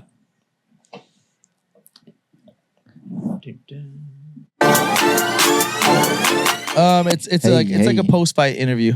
Which one? He's wearing them glasses, them sunglasses. Oh yeah, dude, them Bad Bunnies, brother. It's The lights went out completely. right here. And I was telling my coaches it was a weird situation because That guy's handsome. Who's the it? ref Oh, that's stopped it. my bad. he came up and asked me if I could see. It's that and guy I that went couldn't, to O'Connor, but that I cute lied. guy that went to I was O'Connor. like, yeah, I could see. That said he wasn't gay. He's like, well, do you need me to call the doctor? And I was like, And so he called the doctor, and the doctor came in and flashed the light in my eye. I couldn't see anything at all. And I'm in a weird position because if I tell the doctor I can't see, he's probably going to stop the fight. So then I had to lie to him too. I'm like, now I can see. Are you sure? 100%. You want to fight? Yeah. Okay, let's do it. And all right, run it. That type of toughness Hey, dude. might have cost you your contract, but you're a fucking man with nuts. You know what I mean? No more. It was just one of those things. Yeah, the In doctor the moment, I said no more accepted that I monkeys could see jumping out on the bed, and so I was like, all right, let's do this. But Tom No, yeah, Aspinall had that yeah, same decision Yeah. as a heavyweight champion. Okay, yes. All right. Here we My go, honest guys. opinion here is, if you're in the fight, yeah, and I've been kicked in the nuts in the fight. Obviously, I've had eyes poked in a fight. You have, and we know this too as a fighter. You know, I can sell the fuck out of this. Like when I'm convinced, bro, and I'll tell Aljamain to his face that he sold that shit with Petr Yan. Yep. Because he was getting his ass raped. Right. Pause for 4 rounds, and then he gets kneed in the head, and then there was like a delay response between getting kneed, and he's like, "Oh, wow, what's going on?" Correct. You know, so there is a decision to make as a fighter. You get poked in the eye, you get an illegal knee, you get hit in the nuts. Either you have a non-physical, like a non-conscious response where your eye is like, I've gotten poked in training one time where I got poked so bad it crippled me to the ground, and I was like shriveled up in a fetal position for 5 minutes. I couldn't have been able to fight again because I couldn't open my eye for like 15 minutes. So like, I've had that happen in training. But in that fight, yeah, my eye was closed, but there's so much on the line right there. And it's like, I can't see, but my eye's open. And so I cannot. But it would go technically to a no contest. That's why I'm saying, like, and for some reason, but not though, a loss. But you worked that whole fucking time. I hear you, right? I can't take that. For the Cowboys to have a tie. So as a fighter, you have to make the decision like, okay, I can ride this out. I can fight on this and then live with the consequences, or I can just say like, I can't see. Maybe I can't see, and you can. But by the time you get back to the locker room, you're going to be able to see. To your point about Aljo, in that fight, I don't really remember how that fight was going. Did you win that fight? I won that fight. Okay, so perfect point. If you were losing that fight, there's a different question. There might have been a different question, right? Because again, I don't know exactly when that was, but what if it was in the 3rd round and you're like, dude, I got fucking 2 minutes. Just hold the fuck on. I'm going to win by decision. Compared to Aljo's, he's down 4 rounds. Fuck, I'm out. Aspinall, I thought it was a little closer than everybody else. I thought it was. What round was it? Right, it's first round. Okay. I thought it was pretty competitive. He didn't get gone out of there as quick as I think everybody thought he was, so it looked more competitive. Right. But he may have had some self-doubt because I think he's only been to the 2nd round once or not at all. I can't remember the exact stat, but he's not. Gana's huge. God, he's yoked. He got that Alexander Hernandez body. But the biggest example is Anthony Smith had the opportunity to get the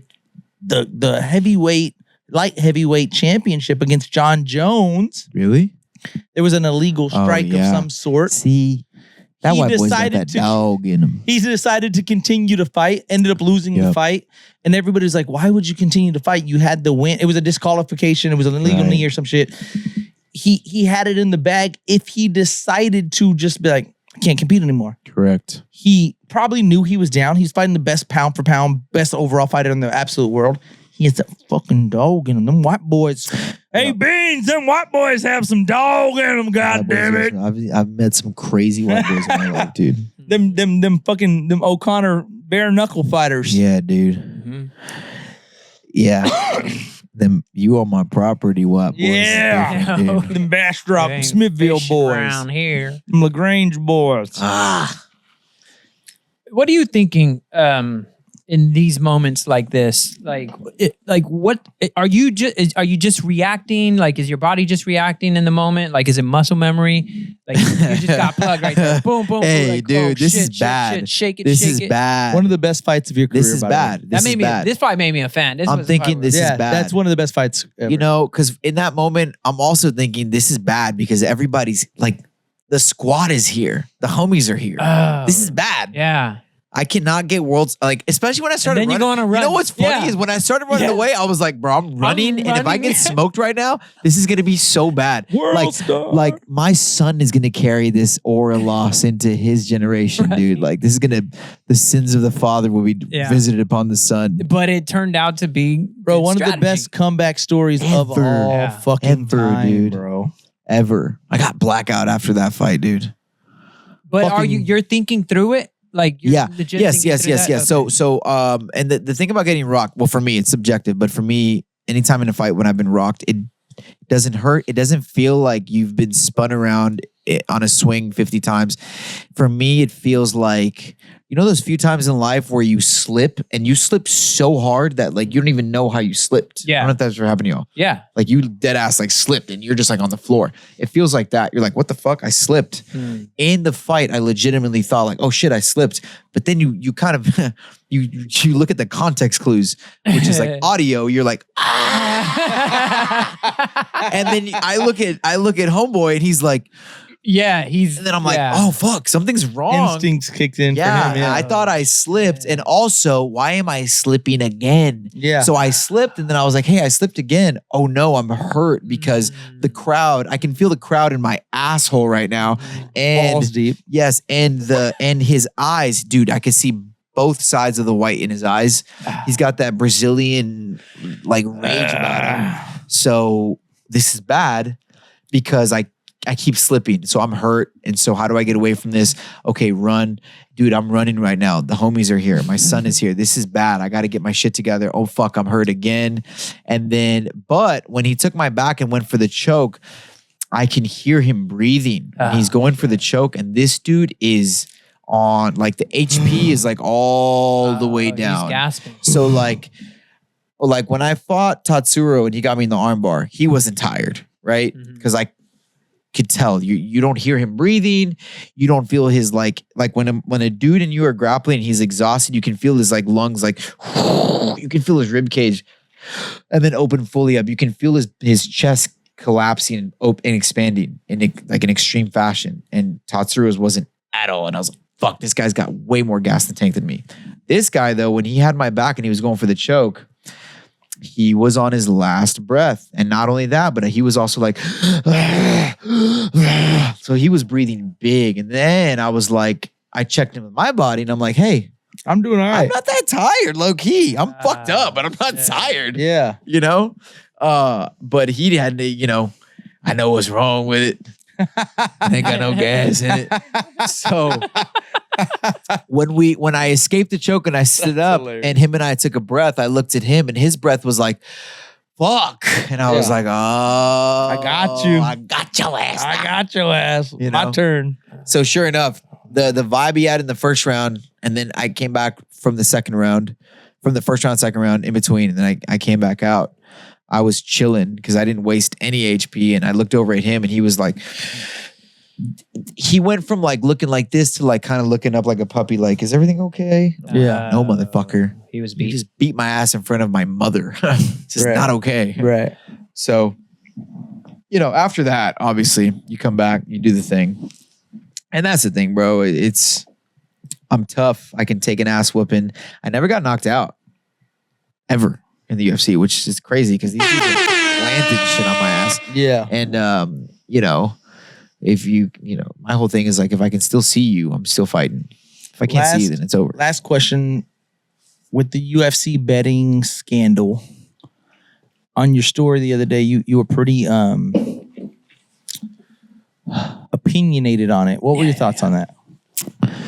It's weird, man. because the James Krause Take that situation whole comes up. bitch, Beans. The James Krause situation comes up a couple years ago, where all these James Krause got flagged for gambling, the whole thing.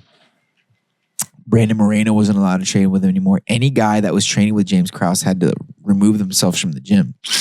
Oh yeah. Right. Yeah. So what happened with that one was you had a fighter that went out, but the odds, let's say this guy, let's say me, I'm gonna fight you. I'm fighting Beans on Saturday, and Tuesday the odds open up.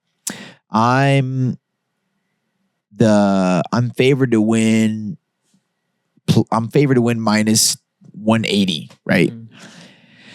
And then Wednesday, Thursday, 190, minus 190, minus 200 for me. But then Friday evening, all of a sudden, it goes from me being minus 190 to me being plus 275 from like 1 hour to the next. Yeah. But you had an injury that nobody knew about, supposed to know Right. about. Nobody knew about it. Nobody knows this, but the odds just flip. So that's weird. And then I go out, I put on this, the fight's kind of like, it's not weird if you don't know, but it's on hindsight, it's weird.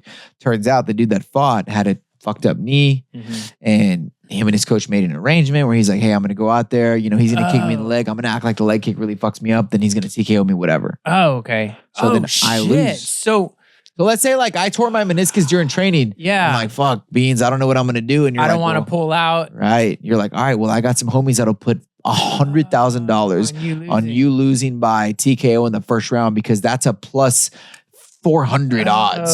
So I put this 100K and we're going to make bank, and I'll break you off this. Yeah. So they're going to pay you 30K to lose, but you're going to get 250 racks. It's a dub. Yeah. So put that on my record. That's a dub. exactly. So that happened. The UFC finds out, and then that shit gets flagged. But then recently, now there's over 100 fights being flagged. And one of the ones that happened was this guy named Bulgarian, which was funny. My brother says he looks like me. He goes to fight, and he was the fight before this past weekend's fight. So not this fight, but this previous fight.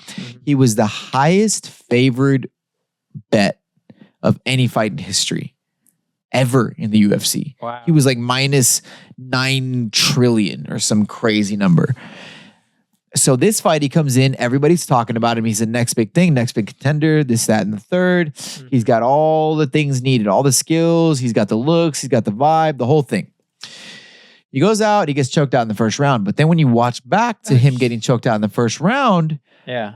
okay, cool, yeah, he got choked out. But he wasn't showing proper blue belt, white belt defenses before getting choked out. Oh. Things that like... But he has before. Like, yes, dude. It's like watching Khabib Nurmagomedov, Yeah. and you watch his whole career. Then you go out there and you watch Khabib get taken down and manhandled, low key, kind of doesn't know how to escape side control type thing.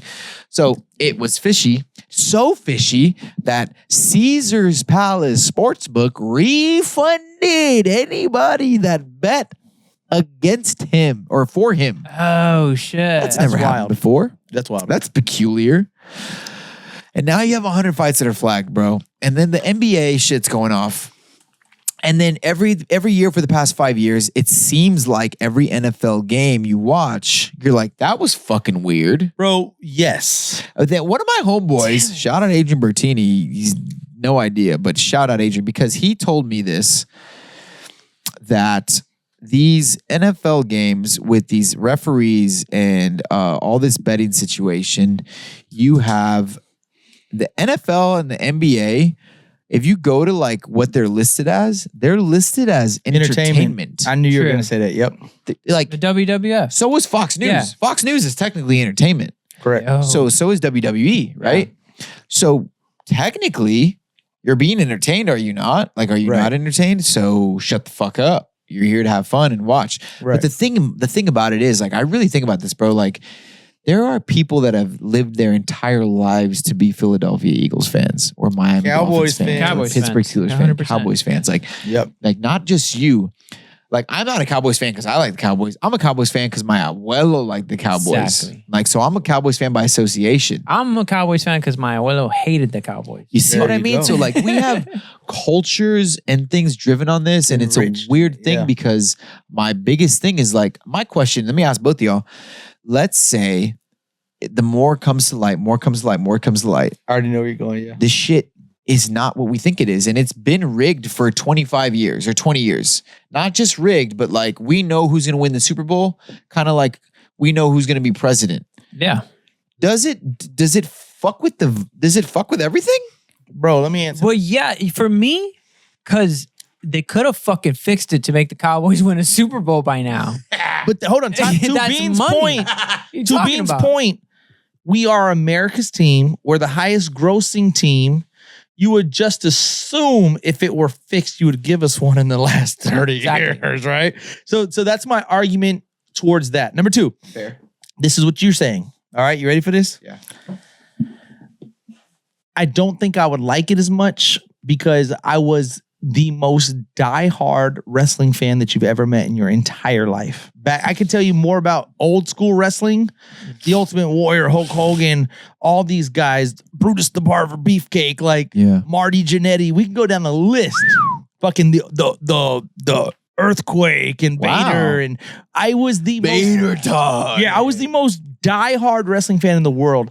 When I don't know if it was I think it was both. I got a little older. I was like 12, 13, and the storylines got kind of crazy. Like The Undertaker died, and Vince McMahon's like, I guarantee you, dude, when I was 9 years old, you couldn't have fucking told me that The Undertaker and Kane were not brothers, and that Undertaker didn't go to hell. Right. And he didn't come back. I remember Stone Cold was like in the emergency room, like in the yeah, and like Vince McMahon comes in like Stone as a Cold- nurse or some yeah, shit. It's beat like his fucking no, ass. it's Stone Cold, right? Yeah, Stone Cold beat Vince But, like, McMahon's ass. I was in it all the way Me too. until about that point, and then I realized, oh, this shit's fake, and it's not so cool anymore. Right. And I quit watching it at that point, right? Okay. So I do not think I would become a fan, but now I want to twist the agenda just a little bit. Okay, go ahead. I know I got to get you out of here soon, but I think, again, this is where we're twisting the whole bitch, right? The whole bitch, we're twisting the agenda. I think this whole shit can be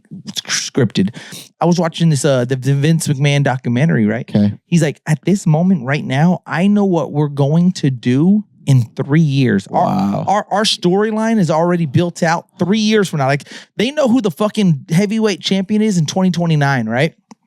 And then I get to thinking, I'm like, damn, if Vince McMahon and the WWE can build out that storyline, what the fuck can the U.S. government do, right? Even further, I talked about this clip with Chingo Bling the other day.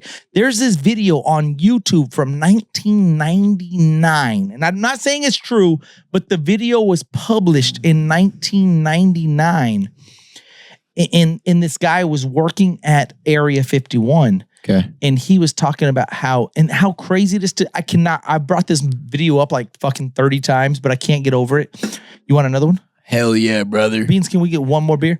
You want the I'll take whatever the fuck. Whatever the fuck brings. Whatever the fuck Beans brings you. Beans like Even Stevens? But I just think that this whole shit can be scripted. This guy that was working at Area 51 said in 1999, he says, thank you, Pep, we're going to get alien contact in the year 2025. And to me, Project Bluebeam. Or shout out Project Bluebeam. Maybe. You're right. Maybe. Or there could be like contracts with the. Do you believe in aliens? Let's start there. Yes. Okay. So do you believe that there could be like telepathically communication that says like a contract, for instance? I'm thinking kind of contract where it's like, in the year 2025, we will renegotiate contracts. And we've seen the shit at the White House. We've seen like, I'm now 37, but like in the last 2 years, I feel like I've seen more extraterrestrial UAP, UFO type of sites than I've ever seen in my entire life. It's either because it's time to renegotiate and they're sketching out. Even did you follow the 3-Eye Atlas at all? I've been tripping over that. It's either okay, and that's a weird. It's a weird position to be in because like you, I'm 34, right? And like, dude, I'm telling you, the last year. So I've been kind of a conspiracy guy for like over 10 years now, you know, and the last year I've been fucking like, what the fuck? Everything is getting closer and closer to so much shit. Like, first of all, like the 9/11 story is finally coming out more and more. I was like 10 years ago, like, what the fuck? This is for sure an inside job. What's happening? Right? Yeah. And now Tucker Carlson had a whole thing, and like you have like actual journalists that are coming out. And I think the Charlie Kirk situation was like the first time where you have not just casual mainstream, but like you have like anybody's grandmother's mother's neighbor, because of the age of information, they're like, hey, that's weird. Yeah. It's always. They're actually lying to us. Like they're for sure lying to us. And then you have, of course, Candace Owens leading the charge on this whole thing. God, I love Candace Owens. This is no longer about like, oh, I'm a conservative, I'm a Democrat. It's like, no, dude, there's something happening behind the scenes here that we don't know about, and we're not allowed to know about it. So this whole UFO thing now, I'm like, I've been obsessed with UFOs since I was a child. Now, it's either, like you said, like a contractual thing, because how deep do you want to go? Like the whole reptilian race talk, whatever it is. Like, are we going that deep where it's like, yeah, we've known about this, and Alex Jones has talked about the interdimensional beings things for years. Right. Is it that, or is it, okay, well, this is how we establish a new world order. We tell everybody that there's aliens coming, and that's how we bring everybody together. Right. So It's one of the which two. side is it? Both sides are fucking terrible. Or I was is just it about a to say, though. simulation and it's all fucking programmed Well, that's where by Vince McMahon. I lean that way, to be fair, because they're just recently. But then why haven't the Cowboys won a Super Bowl? Honestly, though, because there always has to be the bad guy. You need a bad guy like me, you know? Storyline, yeah. Right. But Elon Musk was just recently on Joe Rogan, right? And he articulated it a lot better than I did. And I wanted to, like, now I'm grabbing his quote based on my quote, but I was thinking, like, first things first, me and Shingo Bling, we agree on this. I think dinosaurs are fake, by the way.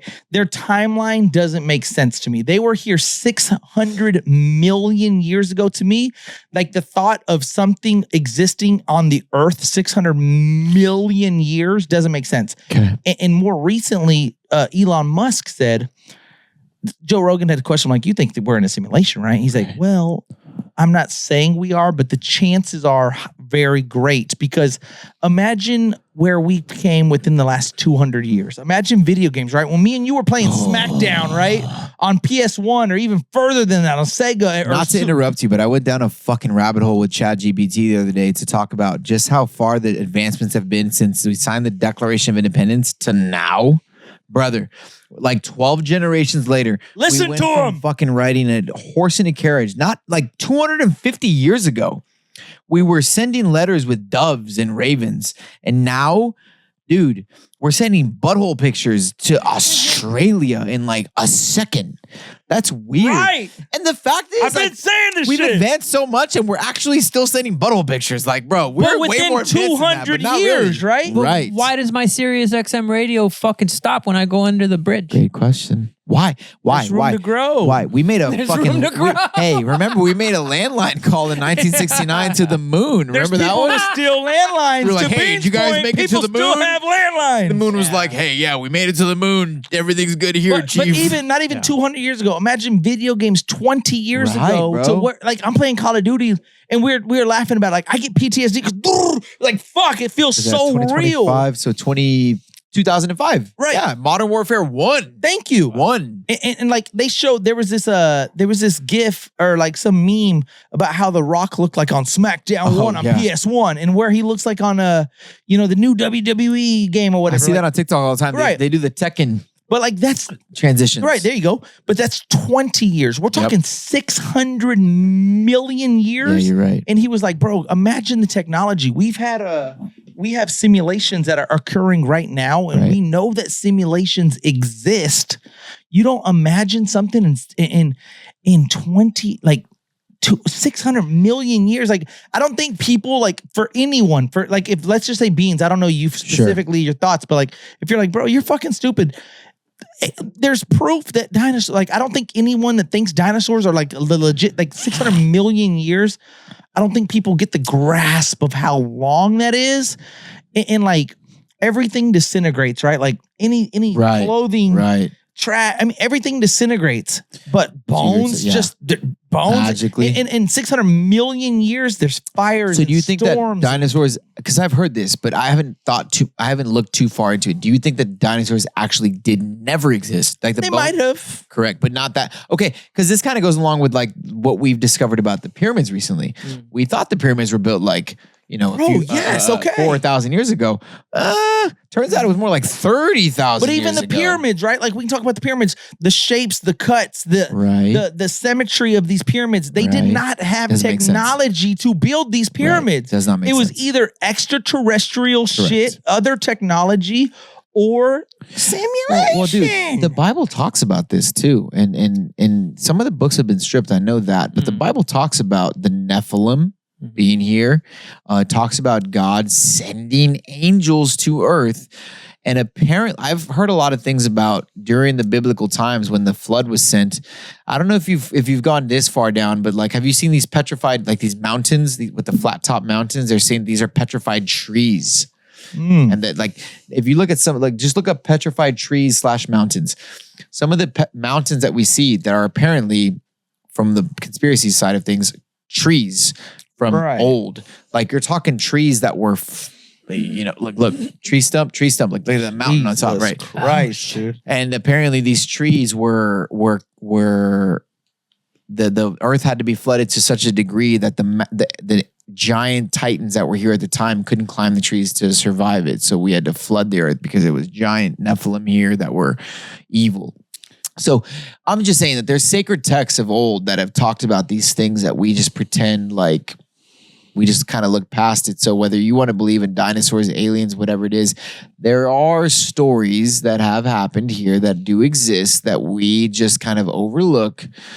But even if, like, I just like to think, like, personally, I believe in the story of Jesus. I'm a follower of Jesus Christ. Like, I believe in Jesus Christ, right? So, like, if I'm going to believe that there was a man here that was healing the blind, if I'm going to believe that this man was capable of, dying and then coming back to life 3 days later, bringing Lazarus back to life, if I'm going to believe that all of these things happen, he turned water into wine, then I believe in magic. And if I believe in magic, then why the fuck would I not believe that what you're saying about dinosaurs and what we're saying about aliens, and why can't all of these things exist if we believe in magic in that way? Or maybe everything is Santa Claus.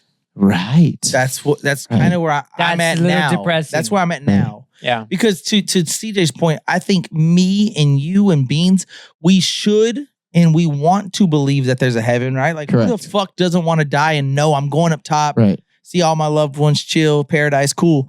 But also, it's like, to me, that seems kind of make believe. That seems like a fairy tale. Absolutely. So like when I'm getting in arguments with people, like, oh, dude, you believe in? I'm like, but you believe in heaven and hell? Like, yeah. I was like, that's what I'm saying. Fucking fairy tale too. But I think that's the story we were told about heaven, right? Like, that's the romantic story that we were told about heaven. That there's a place that you go and you see your loved ones, as if like where our body forms, right? I don't think that's. I think what the actual truth is, it's like it's a different plane of existence. That's a different realm. That's not physical. It's more our energies. Like, if you think you want to die to see your tia in heaven, like, brother, you're still stuck here on earth. Thank you. And more so, like, the thought that, like, okay, you, like, I think everything, because I get in so many arguments about it later in life, it's like, bro, that's fucking science, dude. I'm like, everything you're saying in science could be technology. Trust the science. Every single thing, they're like, that's science. I'm like, or technology. Correct. Right. Because to your point with DMT and all that other crazy shit, right? Crazy shit. I'm just saying, I have a friend that was on some weird shit, and he said, I'm saying I got a fucked up friend too. You know? He specifically said that when he was tripping out, he saw like not formula, like simulation, like formulas, but like patterns. What's that Geometric? shit called? Coding. He said he saw coding on the wall. Yeah. And like, but like this shit could, like, to me, it seems so kind of like you said, the writing's on the fucking wall, guy. Like, literally, none of this shit makes sense. No. The fucking outcome's already been written. Right. Like the thought that you could believe in, right. Yeah. That shit sounds crazy to me. Correct. When in fact, like, for instance, Call of Duty, do you play? I do. You get Well, killed. I haven't in a minute. But If like yes. resurgence, right? Correct. You get killed. Respawn. And then you respawn to somebody else or Right. whatever the case Right. can be. And I think like when people like talk about it, like, then why does innocent babies get killed? This motherfucking time when I get shot out the Yeah, airplane, spawn and somebody killed. gets got me right there, Yeah, yeah, like bub. fuck. Yep. And then I get shot into You got a something camper. else. Right? You got a camper, bro. Hey, right here. Baby I got got by a camper. I got a camper. I got a camper and I got, but it's okay because I'm respawning to something else, right? So the answer to the question, why do babies get killed, is campers? Campers. Campers. That would be my answer. Campers is scammers, dude. Oh, real quick, since we're on Call of Duty, he's actually a big fan of yours. His name is Solo G Ninja. That's his Call of Duty name. Could you give shout out Solo G Ninja. He's one of the my favorite Call of Duty watch player after of this all show. time. I'm gonna look show him up, how actually. much y'all look alike. But Really? I'll show you. So he's the It's most insane. handsome guy I've ever seen. He's very handsome. Apparently. He's only 10, but he's handsome. So, but yeah, no. To me, it does not make none of it makes sense. Like to Bean's point, like the Cowboys, they have the most cap. They make the most moves. Right. We're so good on paper. Why don't we win? You know what I mean? Like there's so many. Like I feel what like ifs. Jerry Jones hates black people for sure. He used to, for sure. You see that What do you documentary? mean used to? He used to. Can't teach an old white man new tricks. I don't know. It's just weird. He's man. like, you know what? I think I was wrong about them. Before we get you out of here, because I think this is always. I don't want to leave. Yeah. I'm not fucking leaving. What are your thoughts on? Because again, if we're not in a simulation, if we're not in a simulation, hear me out, Beans. I'm sorry. Why? If we're not in a simulation, and this is all real, right?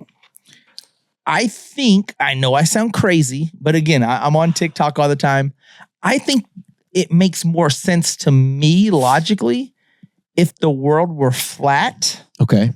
Because we've never went around the globe. Like there's certain flight locations that won't according to the globe, if you're here, like in the United States, Russia should be here, but they make you do this whole thing here, right?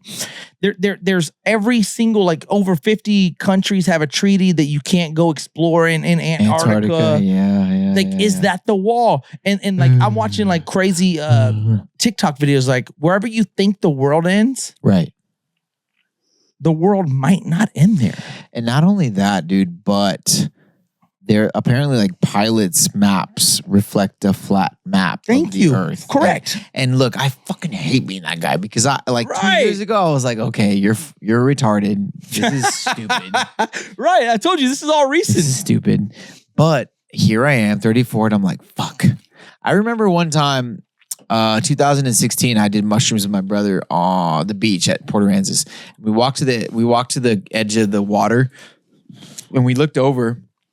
Both of us saw the same thing. And again, we're on mushrooms. Right. So we're probably just tripping. But we both saw this. We saw a glass dome on the edge, which I learned to make and I told him, I'm like, do you see what I'm seeing? He said, yes. And I was like, that's crazy because they don't want us to see what we know we see. But I learned to make logic of that. I'm like, I probably must have like in my trip saw the stratosphere or the atmosphere. But I'm looking back at the time, it looked like a snow globe. And then when I learn all these things about the flat earth, it's supposed to be something. So I'm not saying, my trip revealed me this or that, but I am saying that these things about Antarctica are true. Go ahead. I it's tripping me out because when I was talking about the circular earth and then I was going to go in flat. There was a part C that I decided to hold off on and you went there, which is tripping me the fuck out right now, even at that. What is it? Even more than a flat earth. Ready for this? Good. We live in a fucking globe. Because more so, what doesn't make sense to me is the fucking sky. Right. The clouds, all that bullshit. It don't make sense to me. I don't think we when went to the you're moon. looking at it, we definitely didn't. Ask Kim Kardashian. We definitely didn't go to the moon. But you know what's crazy? Your boy's source of info is Kim Kardashian. Yes, crazy. Kim Kardashian. No, but go on. What also, like, there are little things, right? Movie clips, quotes. Right. This when we're watching the Hunger Games, right? And they think we think we're in a war zone, and they think that this is real life, and they shoot to the sky and it knocks out a light. The Truman Show. The Truman That's Show. Charlie Kirk's life, dude. Yeah. Bro. Fucking trust Erica Kirk for 1 second. Let the record state that. No. You need to This is a fucking dome. We live in a dome. If it's not simulation, which I think in simulation even, it could be a dome. Like, Which, when you watch all of Elon's fucking rockets leave the atmosphere, you're like, did it ever leave the atmosphere? No.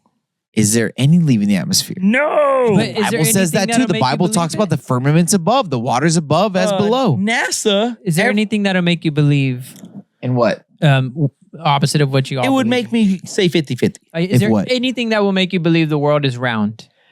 Yeah, if I could If see a I live personally feed went of like through it, Elon, yeah. if I could see a But you- live feed of Elon Musk taking a fucking something But somewhere. wouldn't you even say that's AI generated? But NASA. But Wouldn't NASA, you even say, "Hey, they took me around the world"? But I'm sure that was a Beans, they have me you're not looking on at. IPA and you're smarter than me, so that's 2 Yeah, for that's 2. You don't have the IPs at all. On the NASA screenshots, right? That's Yeah. all blank, right? It is. What's it called? Huh.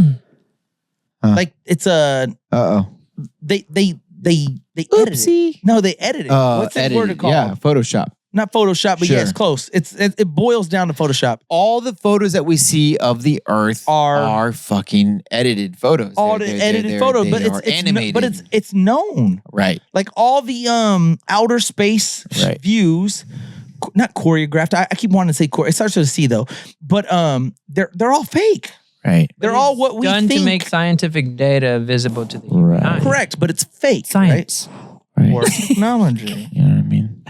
You know what I mean? It's a good point. And like to your point, I hate that I'm getting to this point in my life too, because for the longest time But I'm like, it's oh well, the point I in society. literally see live TikTok feeds from guys, and that's the thing is like, what happens to these guys on the International Space Station that are up there on the space station, showing they us though? videos of the Earth? But are they? Are they? I don't know, but if they are they just floating high enough to see So real the quick, stratosphere of the globe? do you I don't know. believe that we went to the moon? No. Right. Okay. So real quick, and y'all correct me And if I I'm don't wrong. need to be a fucking PhD graduate to understand that. How did the president at the time be like, again, it's like, hey, landline. Did you guys make it to the moon? And they were like, yeah, we made it to the moon. And we're like, okay, cool. I got a Domino's order pizza coming on the line. I gotta go. And it's like, We're gonna pull the wire back. More recently, the Katy Perry thing. oh my God. But that was attempted to be real, wasn't it? Dude, did you see Beans. William Shatner's conversation with fucking Jeff Bezos? No, I didn't. It was but, depressing. But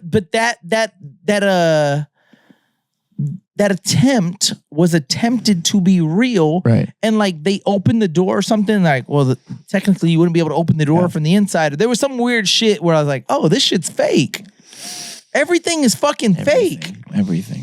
And the government, like, I have a friend that me and him go back and forth. I'm like, bro, the government fucking lies to us. It's clear as day. Look at the back of my shirt. Look at the back of my shirt. Shout out Bad USA. Remember, kids, the government will kill you. Bingo! Same pew. Shout out Bad USA. That's crazy. I need that It's tea. like it's almost like a Disney reference. Yeah. Front, right? Yeah. And, like I was Ooh, now at Disney Beans is World last talking. week, and I remember walking through there like it's beautiful, right? It's cool, it's magical, and all that. But behind Something's all of this, weird. The darkness behind all of this, it sucks. Because then I think back, like the nostalgia hits you as a kid. Yeah. The things that you watched as a kid, you're like, and then as a kid, you're CJ. like, everything's magical, everything's fucking cool. Cartoons, like in the mornings, Saturday mornings, cartoons, fucking when we go home from school, Saved by the Bell, all that shit was like precious, special. What? And to think of it now. Yep. And like we're hearing all the bullshit and Oh, we're yeah. learning all the fuckery yeah. that's involved in everything. It's almost depressing, bro, because it's like, what the fuck? But you got to also get, this is entertainment. To me, I think this is all Right. entertainment because But they didn't I sign still, up for that shit. But I still wake up every morning. I do my day job. I work my job, right? Yeah, you do. I bust my ass. I try to make a better life for my kids. We built out the studio. We're building up the fucking media Beans. network. All of those things. Hell yeah. We're still doing those things. In spite of everything, all the fuckery that's going on in the world. To your point, we I still have watch free will. Cowboys if it's scam. Exactly. Yeah, it's still a scam. Even if it is a scam, dude, at the end of the day, we should quickly send another $1 billion to Israel 100%. just to be safe. They need just it. to be safe. Oh yeah. Man, it's just Bro. fucking wild, man. Like CJ, you've became. I say this with damn near every guest. I want to be absolutely This guy's gonna transparent. fucking just be you. No, but I he'd be mean like- it. he'd But be you like, didn't honestly, fucking. You but left I me on mean it. red. No, you but know, I hold on. mean it. He's about to be like, I'm about to be like, you say that to everybody. You say it to every guest. Pause. Yeah, no, I don't. No, I mean this. pause. Shout out to my boy Flaws. Oh, It's because he just when I had to go take a fucking piss, dude, bad. Beans. I've never had to take a piss in the middle of an episode. I had fucking 48 fucking ounces. of my first beer. Yeah. I had to take a piss bad, but when I was taking a piss, Flaws had to reach out and was like, "How was it?" And I was like, "Dude, fucking baller."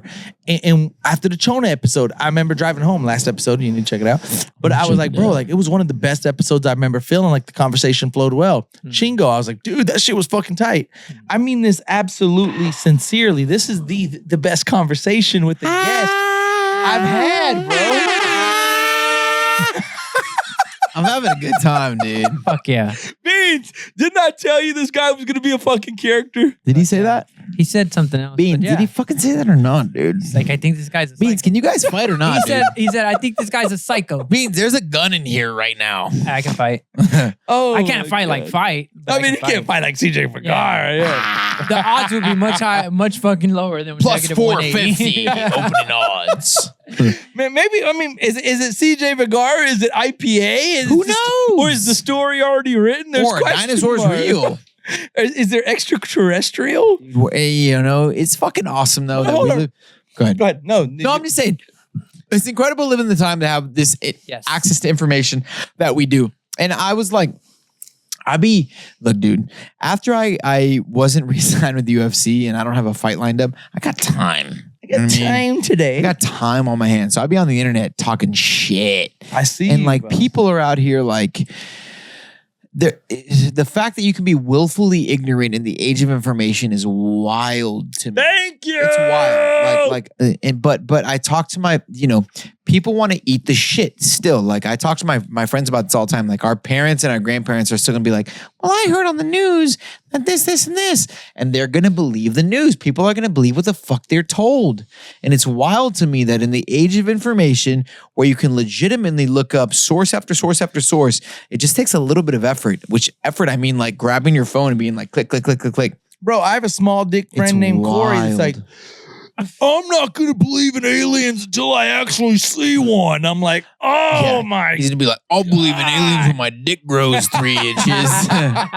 It's just crazy to me because I'm like, because he was like, I see what you're sending LJ on Instagram. Yeah. Do you actually think that there's gonna be an alien invasion this month? I'm like, bro, I think there will be alien contact. Now, like I said, whether it's telepathically, Right. whether he goes straight into the government, or if the government, for all we know, has a guy that's like, you're that guy that reaches out to these guys. Dick Cheney just died. Whoever the fuck it is. It's not going to be me. It's not going to be you. Nope. So to this guy's point, he's like, dude, you're never going to see one. There's been CIA, like there's like actual, you can just look this up. The CIA has like openly admitted to like spending millions of dollars on people to do astral projection to spy on other countries, where it's like, hey, this guy can sleep and leave his body to spy on other countries.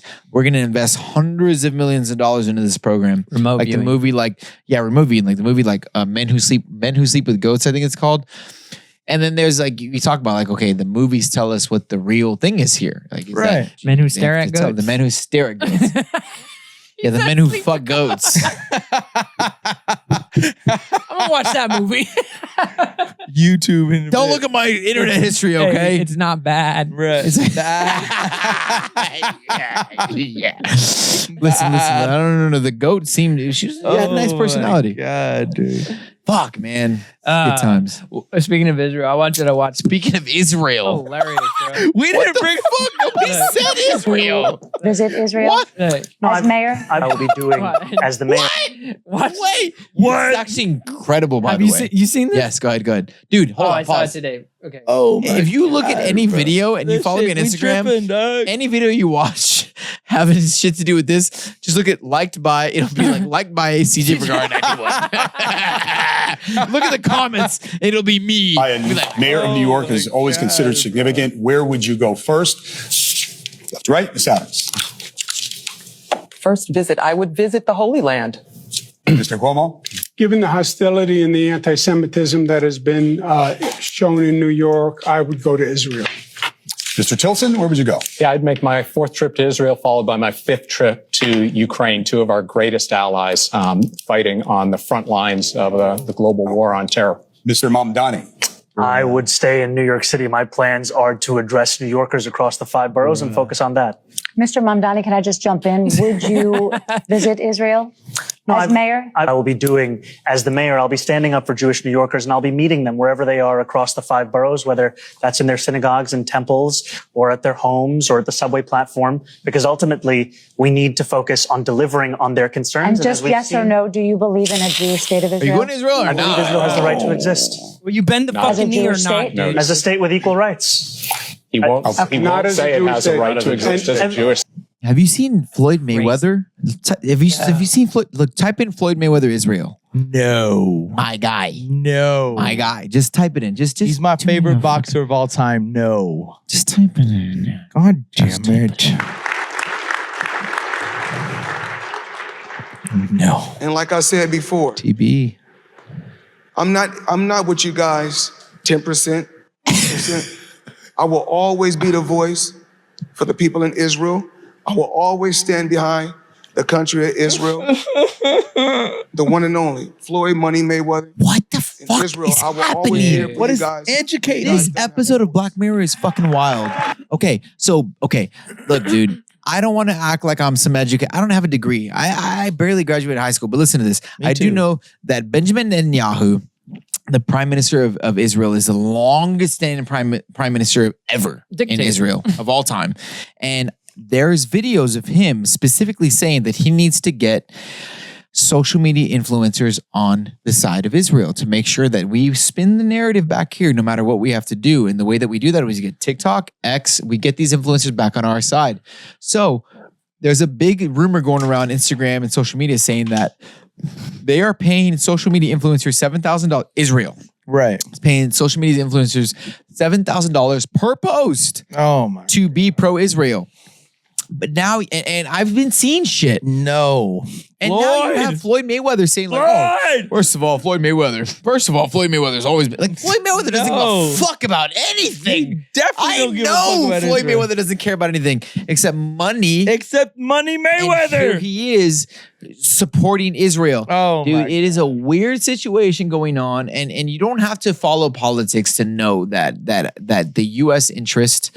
And if you just pay attention to what happened with the Epstein Island, to know that, That's another one, bro. We know that there are politics out here that like fucking kids, and there is enough blackmail to go around to be like, hey, remember that time that you did this on the Epstein Island?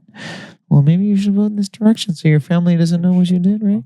It's not, dude, it's not hard to know that blackmail is a real thing. It's a real thing, bro. It's right in front of our face. The thing that gets me is like... and now there's a whole influx. There's an entire influx of people supporting Israel. Right. And we know for a fact that Gaza is being smoked off the planet. Smoked off the planet. I watched the entire hour where Donald Trump was in Israel, like doing a speech for Israel. I watched the entire thing. You should watch it. I will. And he was saying like, oh, I sent Bibi Netanyahu so many weapons. You have no idea. I didn't even know what these weapons meant. And I would just send him the weapons because he knows how to use them. Oh, I love Bibi Netanyahu. He gave props to the Jewish God or the Jewish whatever they fucking follow. I don't know, but it was super strange, bro. It's strange. And he was even asking for Bibi Netanyahu to get a pardon on whatever crimes of war that he's been accused of. It's a strange thing happening, man. And like, again, you don't have to be political. You don't have to be right, left, or anything. You just have to be like, hey, this is weird because food stamps were cut off last weekend, but we're sending like $5 billion a month to Israel. That's fucking wild. That's kind of weird. That's fucking wild, right? bro. That's weird. If Israel's food stamps were getting cut off, I promise you Congress would be acting right now. Right. Like, but the thing that gets me is like, why all of this right now, right? As if the Holocaust just happened, right? And I get it, right? We never want to see that happen again. Yeah. If it happened. We don't want to see 6 million. Right. We don't want to see that number accurately be represented. Right, we don't. But why are we doing this? As if something like some. I mean, I know October 7th happened, right? But that was preventable as well. But it's not as if they're like every day, you know. And there's nuclear fucking capable countries that don't like Israel, and Israel's still there. So it's like, why does everybody have to make a point right now of this? And it just feels like it's because they're like $1 billion. You want it or not? Yep, we got that on Bend the split knee. screen. Hell yeah. We got that shit. But to Bean's point, it's like, what's crazy to me is like, it's crazy to me, like you said, the timing, right? Like, everything is distraction. Like this 3-eye atlas, was it a distraction? Is it? Was it a distraction? But then what was even crazier to me was I watched this video and they were like, how convenient that the government shut down right now, because now we can't pull up images for the 3-eye atlas. We have to go to other countries. Like, and I'm thinking to myself, damn, this is real life right now. Like, damn, this is all strategic. This is all calculated. And then the 3-eye atlas, it was traveling at immense speed that no other comet would travel. It was, you correct me since you've been following better than me. It was built from like nickel or something, and see that. And comets aren't from nickel or something. Like, it was built from something that the comets aren't from. How do we know that? Right! How do we know that? But also, it said that there was some sort of exhaust. How do we know that? But like, it was spitting something out that a comet wouldn't spit out. And then right when like comets swallow, we all know. Just spitting cum. Yeah. Just fucking comets don't it's spit. just coming everywhere. Oh my God. and the crazy part is like, as soon as like I'm looking the at day 3-eye of, atlas. they like there were scientists like with credentials that were like on this day 3 months prior. And then we're all following it little by little. We're all starting to catch wind of this 3-eye atlas. The day prior, they're like, it just changed course. It's like, so are we like done following it now? Yeah. Are we done tracking it?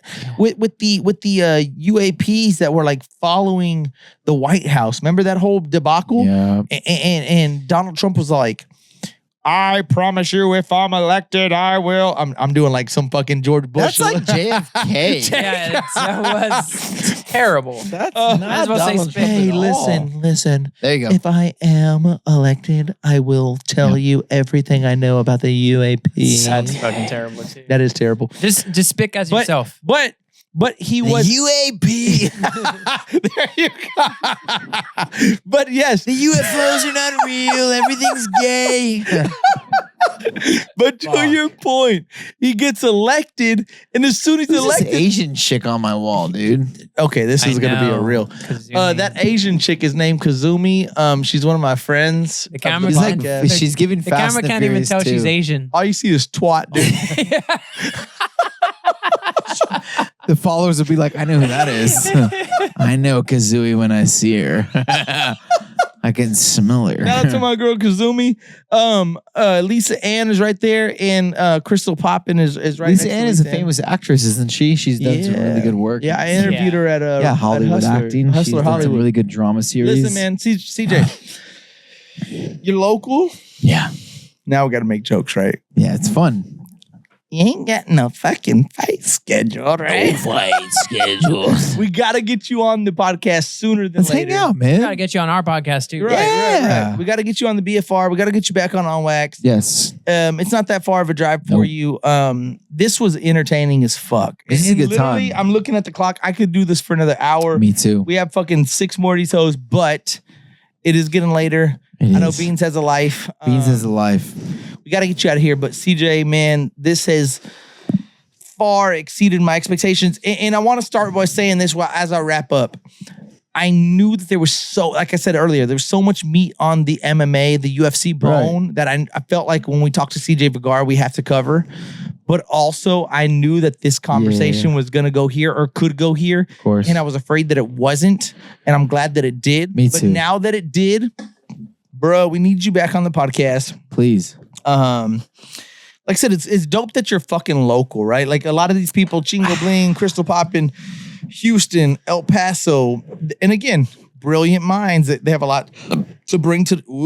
They have a lot to bring to the table. You are right here in San Antonio, man. Correct. And if anything else makes you want to come back to the podcast, just know one thing. If you didn't let's just say hypothetically, like, I didn't like the location. Okay, watch this. What the fuck are you talking about? Watch this. I don't like the location. Crickets. It was too far of a drive for me. Right. Jay Hin's kind of whack. To be fair, I didn't really care for Beans. If one thing makes you come back, just know that one half Mexican, half white man traveled from San Antonio, Texas, all the way to Mexico City. All the way. He was down. Yeah. 20,000 people. How many people?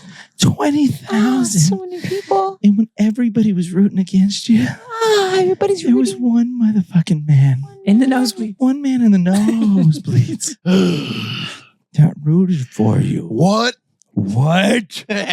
That when we were at the LOL Comedy Club, I couldn't get my fucking mind up how I was going to approach you. What? Huh? That sent you DM after DM. What? Yeah. That fucking had your back, that still has your goddamn back. That promised that we'd Give get it you up on to this the bitch. On Wax Podcast. CJ Vergara, my motherfucking man. I feel like stepbrothers right now. Did we become best friends? I think we did. You're a good fucking See that right man. there? I love everything that That's you did good. in Kerrville. I love your fucking journey in the UFC. Hell yeah. I love how you got to the UFC. Yep. And here's the best part. I love what you're doing post UFC. Amen, brother. You're doing everything. Still to this day, I said, like, we can get you in around 6:37. You said, well, I have jiu-jitsu practice. I'm coaching. You're Correct. still doing your motherfucking thing. Trying to take care of the kids out here, dude. I didn't even know. I did want to give you a shout out. My son and my daughter, both Bella and Eddie, both go to jiu-jitsu at Brazilian Top Team. Holla at your boy. But Hell they yeah. do jiu-jitsu here in San Antonio. And to me, I think that we could use you as an inspiration. Like, just the thought of you and Alex and people from this community. Like, you can be a UFC superstar. You can be put on that pedestal. You can be put on that platform, man. You're really a walking inspiration, my G. No, listen, if you're a child beneath the age of 21, let's say beneath the age of 18. Whoa, Epstein. Whatever it is you want to do, whatever goals you have. For me, it was a kid of Laredo that wanted to be in the UFC. Everybody, of course, I'm fucking 100 pounds soaking wet at 15 years old. You're not going to do that. You do it. You just set the goal. You know what it is. And I tell my son this all the time. Who do you want to be? Does he train? He trains because he has no fucking choice. Bet. Nice. He has to train, right? But like, who do you want to be in this world? What type of man do you want to be? Do you want to be the man that shows up? Do you want to be the man that arrives? Do you want to be the man that people can depend on? Okay, what does that man do? What does that look like? Right. That man probably makes his fucking bed. And like, man, my mom used to tell me that my mom and dad used to tell me this all the time. He's like, you have to make your bed, you have to do this and that. And it's like, I don't have to do anything. Fuck that shit. What does the man that you want to be or the woman that you want to be do in the morning and the afternoon? And you're not always going to do it, but you find a baseline of who that person is. Right. And you show up as that person as often as you can. And you just add on to that every single day. And, take it from me, a boy from Laredo, Texas, who would have thought that a boy from Laredo, Texas was going to make the UFC and make a name for himself? You don't, but you do because you decide that you are and you become that little by little, one step at a time. You make the large goal, and the large goal is set up by the small goals when that looks like a small victories every single day. So aim up, young boys and girls, aim up and stay locked in. And at the end of the day, remember, it's going to be 6-7 months till you get there. Boy. We're going to make it there. CJ Vergara, man, let me tell you something, man. Like I told you, as of right now at this very second, man, this is the best conversation I've ever had right here in the studio. Yeah, that's what she said. You got to get back on next Wednesday. BFR podcast. You're going to be sitting in this realm of the studio. They do their motherfucking thing. It'll be a much different conversation than mine. Not better, not worse, just different. Correct. And you got to get back on my platform, man. Let's do it. We fucking love you here. San Antonio, again, to my point, and I've been trying to paint this picture, and I'm using me as an example, but you are so inspirational to so many people in San Antonio that you haven't opened their messages. You haven't had the opportunity to hear them tell you how much of an inspiration you are. So although you're not in the UFC, and although maybe you may think oh, X, Y, and Z, no, motherfucker, you are that motherfucking dude. You've been that dude. You will continue to be that dude. We, BFR, on Wax the Podcast, we love you to death, man. And we got to get you back on this platform, my guy. Let's get me back, man. I'm excited about it. Thank you for having me on, Beans. Yes, sir. Thank you for me on. On Wax the Podcast. On Wax the BFR Podcast. Productions. CJ fucking Vergara. I knew this hoe was gonna hit. On Wax the Podcast, San Antonio, Texas. San Antonio's #1 podcast. Give a shout out to Rustlers Club right here in San Antonio, Texas. You like blackjack? I love it. Do you like poker? No, Texas I'm not Hold'em? good at it. My Well, homies fuck are poker so then. good at it. Okay. Well, San Antonio, we have a Rustlers Club right here on 410 and Ingram Road. You can play a game with the same concept of blackjack. You can play everything. Baccarat. Same concept. Anything you want right here in San Antonio, Texas, man. We're going to take care of you. Rustlers Club. Holla at your Rustlers Club. motherfucking Holla, boy. brother. Beans, man, he's the motherfucking best, Shout out, most Beans. dedicated producer. I don't tell him enough. He's here right motherfucking now. I bet he wanted to go home an hour ago. He did. But he's here still. I love sick him. of us. He moved my sign. He made it lower. He puts in the motherfucking work. does. Beans, this is your platform with hundreds of thousands of millions of listeners. You're that motherfucking dude. CJ Vergara, you're that motherfucking dude. Flaws, holla at your boy. LJ, bro, if you're still listening to this, I fucking love you, bro. You're my best friend. Solo G Ninja, you're my motherfucking, my COD God, baby. That's your twin right here, CJ Vergara. We made this shit happen, baby. Jay Hen, on Wax the Podcast, San Antonio, Texas, 210. We out this motherfucking man. Shout out to the BFR Productions. We in this bitch. And I got some very exciting news for you guys. Yeah. If you guys like to have fun and you like to gamble, maybe you can't always afford to go to Vegas. Don't worry about it. I got you covered. If you're in the San Antonio area, you must visit Rustlers Club, located off 410 and Ingram Road. Follow them on Instagram for more information at Rustlers Club SA and let them know On Wax sent ya.